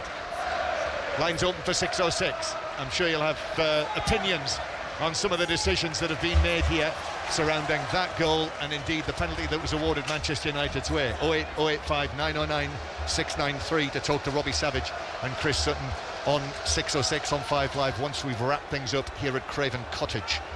So throw-in for Manchester United, Dorgu to take this, and King got a touch for Fulham, bounces away into the Manchester United left-back area where Dorgu plays it off King and out of play for the throw-in to Manchester United. So Fulham will have to come from behind, as they did at Brighton in the opening match with that equaliser that was in the 6th minute of added time last weekend. Anthony Robinson playing the ball back to Leno, passes it calmly out to Robinson, and then Bassi hits a long pass forward as he was sprinting onto it, cleared forward for Manchester United. That was missed by Berger, little touch from Cunha, but then Leno was able to come out and slide and collect it. Cunha was very much involved in the opening stages, but it's gone a little quiet in the match, but he had the shot against the post, and the shot that was very well saved by Leno. Wilson, with his long hair tied up by a band, gets it back. Harry Wilson, the Fulham number 8, former Liverpool youngster. Now Iwobi turns, gives it to Robinson, challenged by Bruno Fernandes, that took ball and man, Josh King, but referee waves play to continue, and then Anderson puts in a challenge, then Yoro slides in, and the ball was out of play, and it's a throw into Fulham near the halfway line. Are you okay? Yeah, sorry, I just had a tickle in my throat. Yeah, it's all right. A bit of hay fever or something. I thought you were worrying about your car, maybe. No, I'm all right. That's the big drama of the day. It is the big drama of the day. Don't think we need to go any further. No, we don't. I just hope it's still there when I go back. Let's hope so. Good luck with that. Yes, I'll be on the tube. Fulham 0, Manchester United 1, and it's a goal kick to Manchester United. So Fulham have got to force the issue here, haven't they? Yeah, they have to force the issue. They just made a double sub, but it's more in the wing-back areas. I think, could you not put Jimenez on as well and get probably Smith Rowe on? I feel you need as much attacking players on the pitch as possible. Yeah. And here is Sesko, not really been involved in this places the pass behind Dogu, and it's out of play for a throw into Fulham. I was trying to work out Gyökeres's celebration yesterday. Did you see it? With the hands over his mouth and then running his fingers through the hair. Yeah, I didn't get it. I think he spoke about it after. We actually then found out that this was a response to the critics, Clinton. Yeah, last week. Yeah. They said that he was too busy sorting out his hair. Yeah, that's what I thought. Yeah. And I must say, when I saw it, I thought, as Tete wins a free kick just down in front of us, Luke Shaw with the challenge. I have to say, when I saw it, my instant reaction was, that's probably something from the Marvel films that I don't understand. Yeah, but it wasn't. It was the hair flicking. So Fulham 0, Manchester United 1, as Fulham have the ball on the left-hand side. And it's now being given. The goal is being given as an own goal. Yeah, because I think the header from Euro was going wide, and it hit Moniz. So Manchester United's first goal of the season is an own goal, officially, according to the Premier League. Looking at the information we've got there, it actually said goal overturned. And I was thinking, what? They've overturned the goal. They've overturned the scorer. Yeah, because if you see Lenny Euro's header, I think it's going wide. Just hits Moniz and then he directs it in, so you can understand why it's given as an own goal. Although that very much had me bamboozled for a moment or two. So 1-0 own goal, Muniz own goal, and Manchester United have that slender lead, and we are almost now into the last quarter of the match. Anthony Robinson fresh into the action, gives it to Iwobi. Then Robinson again had a knee injury, that's why he missed the opening match of the season. Then Iwobi over there on the far side, slips it into the penalty area. King from a tight angle. Bruno Fernandes went with him, and the ball bounces away and behind for another Fulham corner. So I make this number 7. 4 in the first half, 3 in the second. Yeah, the corner count is high for Fulham. It's just Lukic has to pull it into the right areas. Go and test the goalkeeper. Go and see. We know he's vulnerable. He doesn't he comes for crosses. He does come, but he never catches one. So corner for Fulham. Lukic just making sure everything's absolutely right. Just sorting out his socks as well. It's got to be right. Lukic to take the corner. Packed penalty area. In it goes to the near post. That's headed away. I think Euro edge of the area. Iwobi went for a drive that he slightly sliced. And Bayinda actually jumped up, caught the crossbar, swung on it as it dropped over the top of the bar. Another Manchester United change. Yeah, that would be Ugarte from Mason Mount. He does love Ugarte, doesn't he? I don't know what he loves him, but you're looking at it and thinking, what has Kobe Mainoo got to do to get into this midfield? Yeah, so the Mason Mount, now that they've got the goal, he's making the change there with Ugarte coming on into the midfield. I know you're itching to see Kobe Mainoo, Clinton, for Manchester United this season, but instead it is the Uruguayan Manuel Ugarte who comes on into the action, and so Mainoo yet to play this season.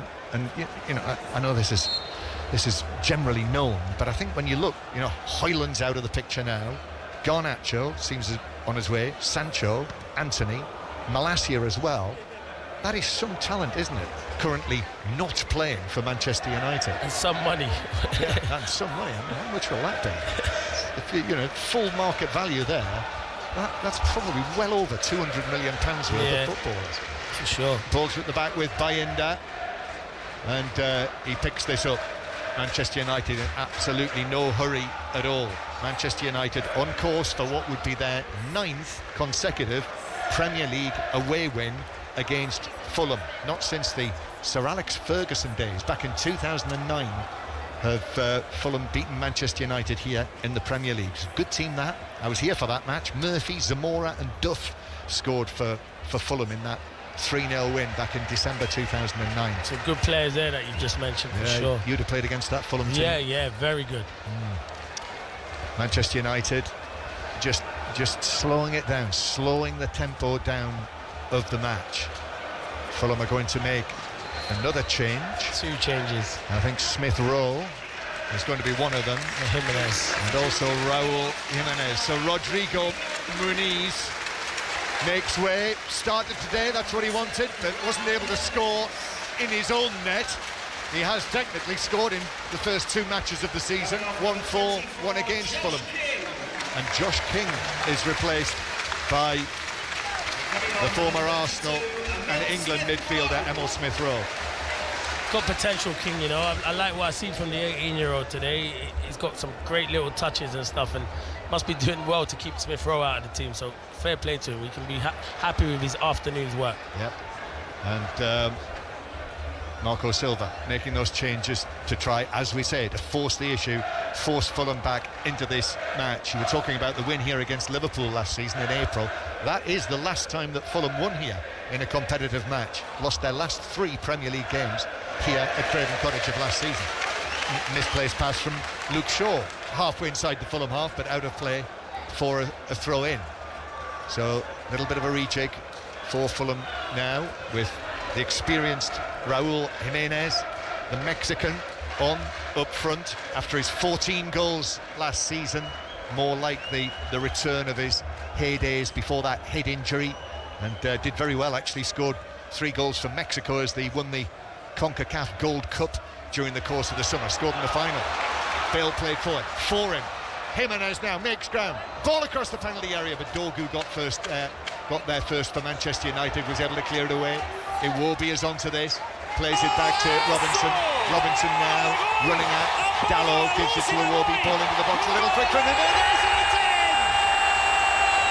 Emil Smith Rowe in the 6-yard box with a crucial touch, passed by Inter.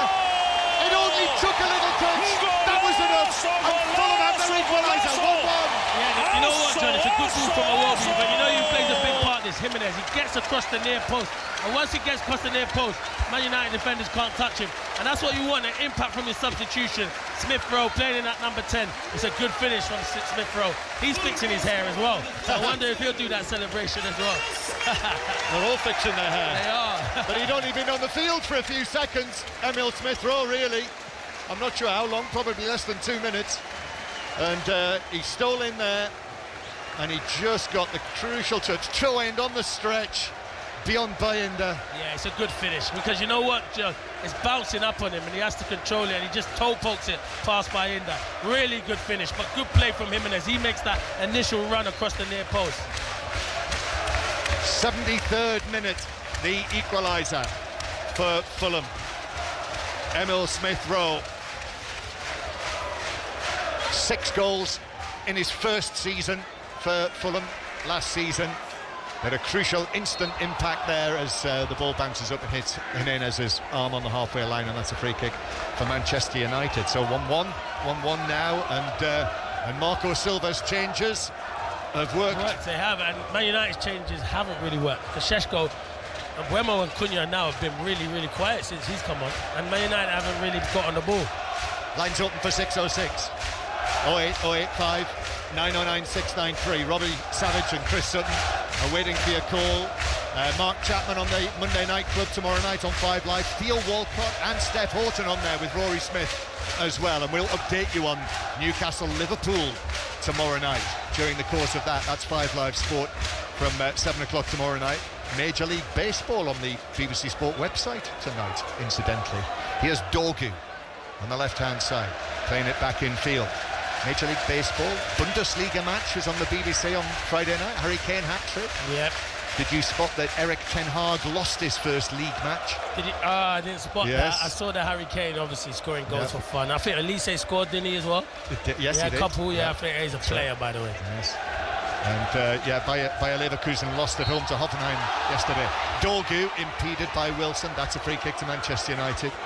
Dogu still lying on his back with his hands over his face, and we have 15 minutes to play here at Craven Cottage. Back to 1-1, and I can hear a Fulham fan behind us. In the first half, Calvin Bassey got a bash in the face, and the referee made him leave the field, and a Fulham fan behind us is saying, get off the pitch. What's the difference? What's the difference, Sean? Don't know. Is it a specific rule when you get a finger in the eye? I don't know. Burmo to take this. Shaven-headed. The floodlights that are on gleaming off the top of his head. Shaven-headed, bushy beard, and Burmo left-footed in towards the penalty spot, which is headed up and away by Anderson. Hasn't cleared the box. Headed up in the air by Sesko. Bounces down, and then a shot unconvincing from Dallo. He was under pressure from Jimenez, but on the volley just really helped it goalwards, high over the bar, behind, and it's a goal kick. 1-1. Yeah, they'll be disappointed, Man United, if they don't come away with the 3 points, but we do know coming to Craven Cottage is a tough place, but they've missed some big chances, and there's still another goal in this, John. There is another goal. Yeah, I would not disagree with you. So 6:06 taking your calls on this match. Crystal Palace 1, Nottingham Forest 1, Everton 2, Brighton 0, St Mirren 1, Rangers 1. And just to mark your card, next Sunday, early start for 5 Live Sport, because there will be commentary on Rangers Celtic next Sunday lunchtime. Ian Dennis is making his way there, and actually commentary on Celtic's crucial second leg on Sports Extra 3 on Tuesday night. Fulham into the penalty area, cross from Wilson, now on the edge of the box. That's taken down and played back towards the halfway line by Lukic. Smith Rowe with a darting run into the box, but the ball is with Pete, and they go back towards the halfway line. Yes, Tuesday night, Sports Extra 3, when Celtic take on Kairat, 0-0 after the first leg. Big night for Rangers on Wednesday as well. We'll have it all covered for you, of course, on 5 Live. Long one forward from Leno.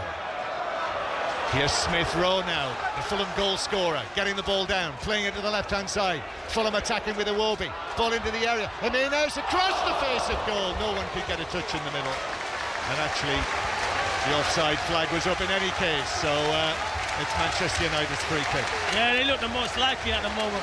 Fulham subs have made a big impact on them. Man United subs have not made a big impact. They brought Agati. They're getting overrun in midfield at the moment. So, yeah, likes of Smith Rowe, Iwobi's coming to the game. Jimenez looked sharp, just went too early there and was offside. Yeah, Ruben Amorim over there on the far side. He's taken off that tracksuit top, and he's got a cream-coloured T-shirt on. He looks agitated to me, clapping his hands, wandering around. You're right, John, because he knows it's a big 13 minutes for Man United. He's made 3 changes so far, as Dorgu is challenged by Wilson, and he's stayed down again, Dorgu.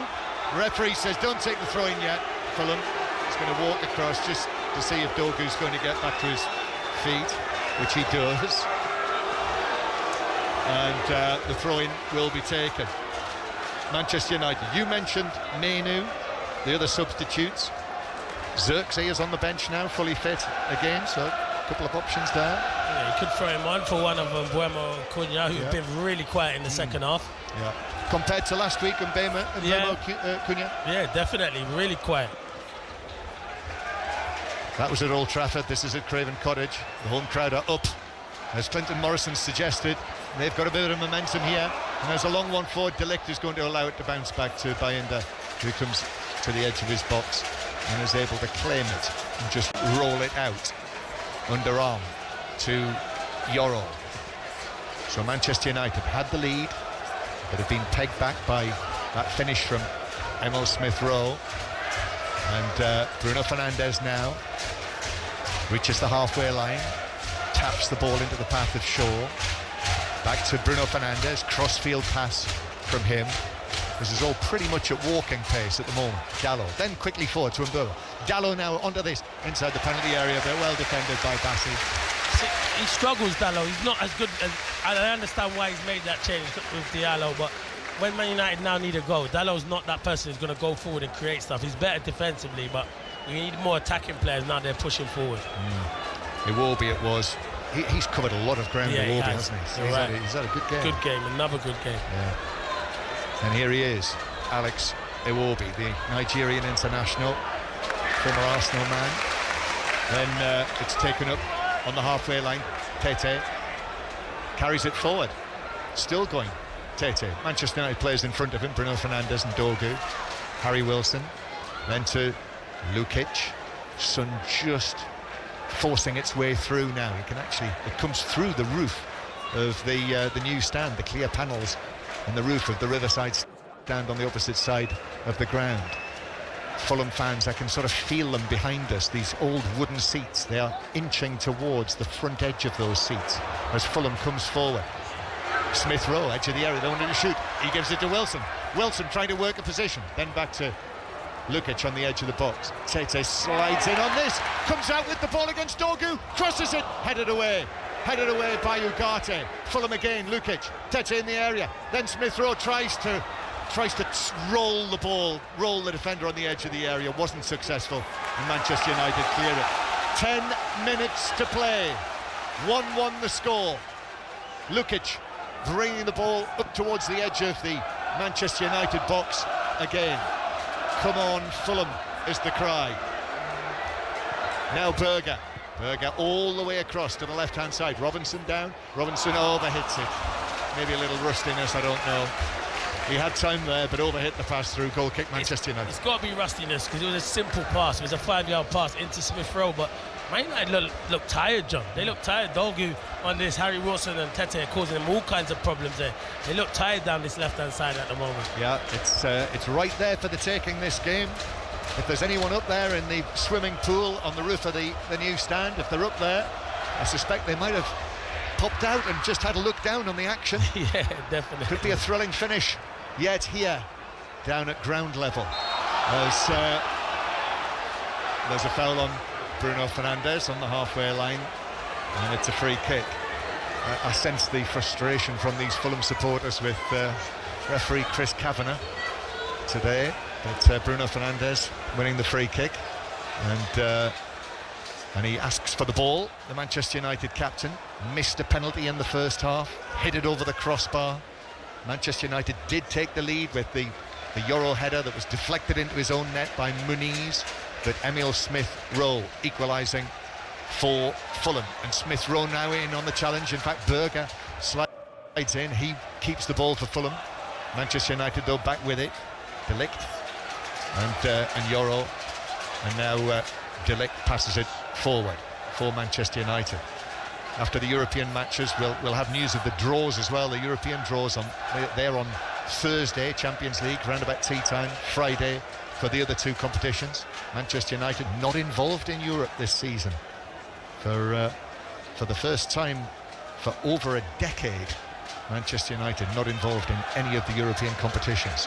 Fulham 1, Manchester United 1, and still chasing what would be their first win of the season, but has to be said, under pressure here, as Ugarte thought that was a foul, but the referee's waved advantage, and then after a long gap does bring it back, Chris Kavanagh, for the foul and the challenge.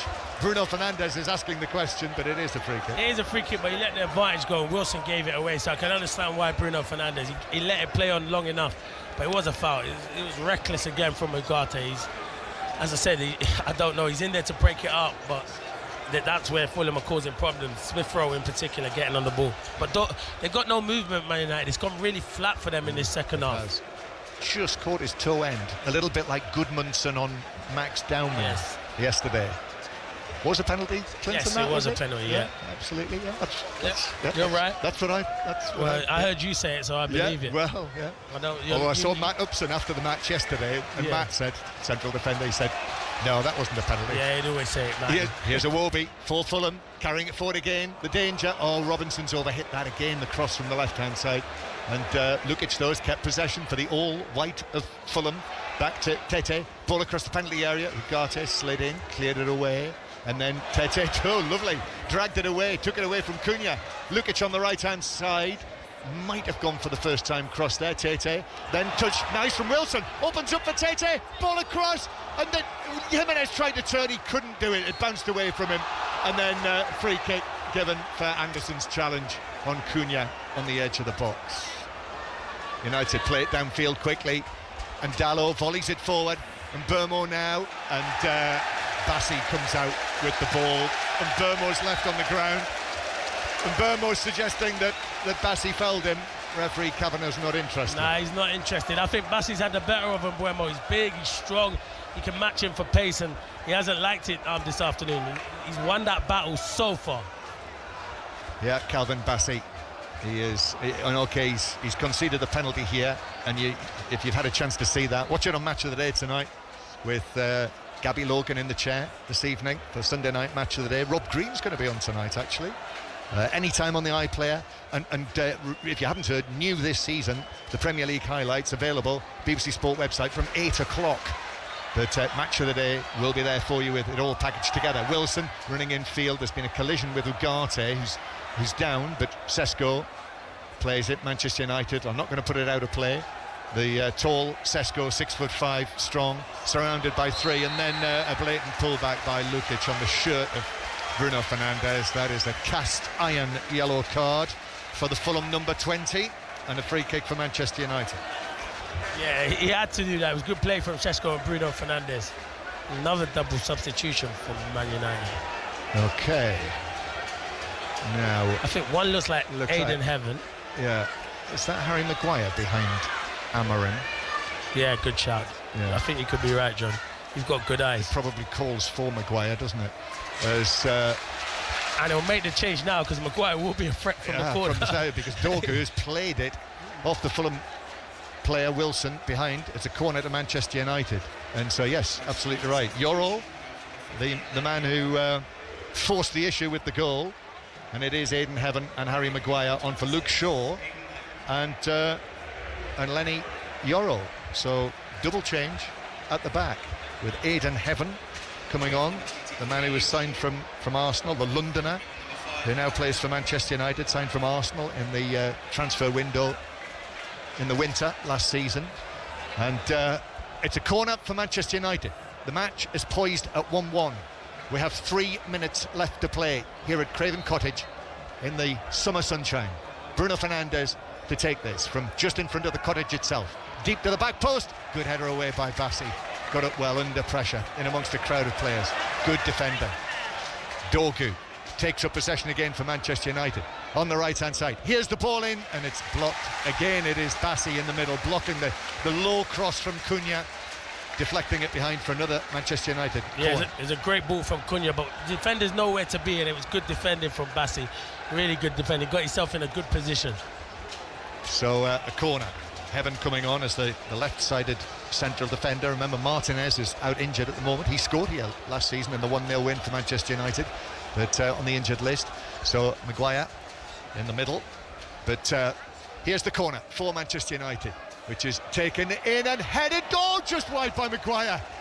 Harry Maguire, I think that's his first touch in amongst all of those players, whether in red or white, and couldn't direct it on target from 6 yards. See, knowing how I know Harry Maguire, I think that's a chance, John. I think it's a great chance from Harry Maguire. He'll be disappointed. He gets great contact, and he's so unlucky. Yeah, there is a challenge on him, but he's just unlucky. Just directs it, but he gets a free header. He just climbs over Bassi. He's so unlucky, Maguire.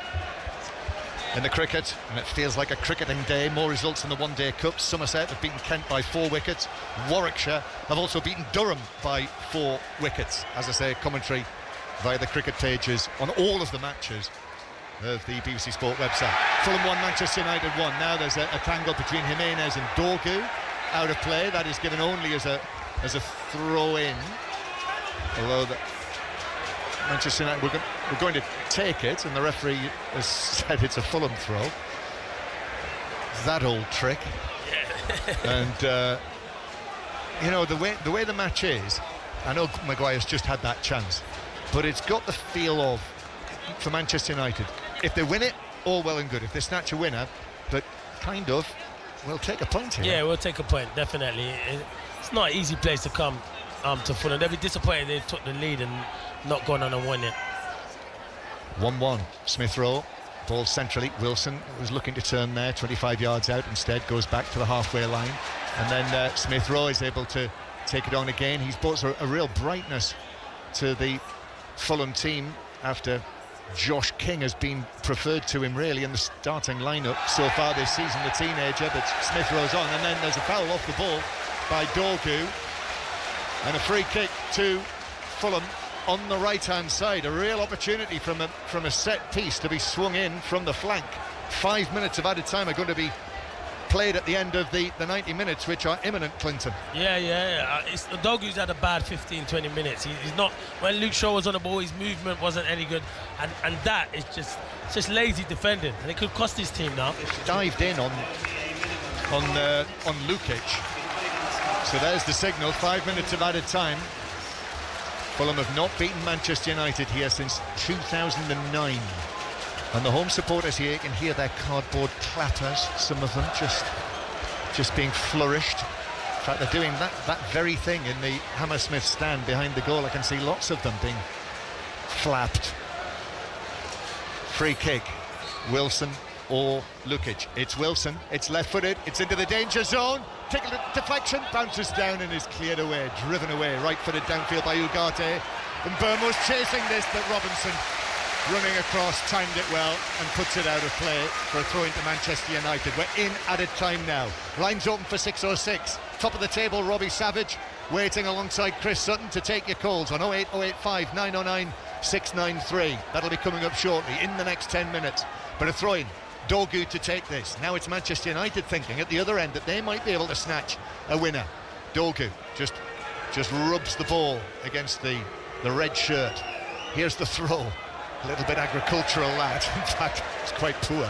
It's headed away by Lukic, straight onto the head of the Fulham midfielder. Bruno Fernandes, forward to the centre circle, now to the right to Dalot. His cross deep. Dogu heads it across the penalty area. That's a stretching header away by Anderson, and Wilson wins the free kick.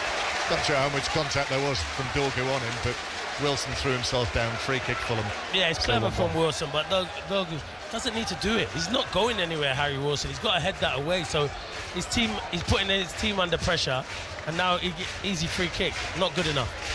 Manchester United say they go to Grimsby on Wednesday. It's Burnley next Saturday 3 o'clock.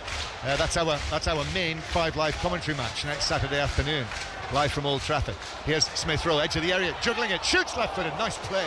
Hit, blocked by the defender, Delict, and it bounces behind. Fulham have a corner. Yeah, it's good play from Smith Rowe. You're right, he has brought energy in, and he's probably disappointed that he's not started the game, you know, and we know he's got the ability, Smith Rowe, but he has added injection into Fulham in the second half. Corner then. Lukic to take this. Manchester United players getting themselves sorted. Harry Maguire giving a few orders in there. Lukic waits over there in that corner between the Hammersmith end and the Riverside stand. Almost 30,000 people looking on as Lukic takes this into the 6-yard box. Anderson's header not on target, well wide actually. How has he missed it? Like, it's a great ball in from Lukic, and let's see that again, John, from where we are. But it looked like it was going right onto his head. As he arrived on it, yeah, you thought, goal. Unless he got a little nudge in the back, but it's a great ball in from Lukic, and you're thinking Anderson. He didn't make any touch. Didn't make no contact. Didn't make contact between Anderson and Maguire. Yeah. And also, meanwhile, the subplot there, Bayinda was. Did you see Bayinda? Yes. Nowhere to be seen. Nowhere. Yeah, exactly. As Cunha plays it in now at the other end, but Leno comes. Good punch on that. And right hooks it out of play over on the far side. If you weren't listening in the first half, a super save from Leno. Watch out for that on Match of the Day tonight. Early on in the match to keep out Cunha. That kept it at 0-0. Eventually Manchester United did take the lead. Missed a penalty. Bruno Fernandes over the top of the bar. But they scored, but Fulham equalised. Long throw into the box now, in added time. Fulham headed away. Dogu slices it, and Burmo throws himself at it, almost Haaland style. But doesn't get any contact, and it's through for a goal kick. See, I don't know what Dogu's doing there. It's neither here a shot or it's not back into the box. It's hard for him, Bremo there. I feel he's good in certain games, but in certain games they need to find someone who can play on the left wing back and on the right wing back, because they're just so important.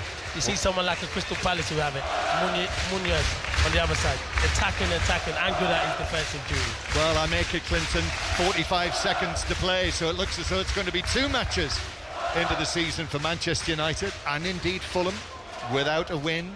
And for Manchester United under Ruben Amorim, if it stays like this, that will be in the Premier League 28 points from 29 matches as the Manchester United manager.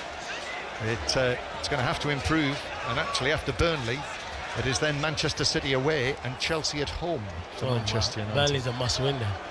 Long throw forward. Those sides will be involved in Champions League round about that time as well, but size of the squads. Yeah, exactly. Well, that's it. There we are. 1-1, the final score. And Fulham start the season with 2 1-1 draws. Manchester United have got their first goal of the season, but are still looking for the first win. Yeah, they are, to be fair. It was an even contest in that second half. I thought first half probably Man United just shaded it, but even Fulham, I think,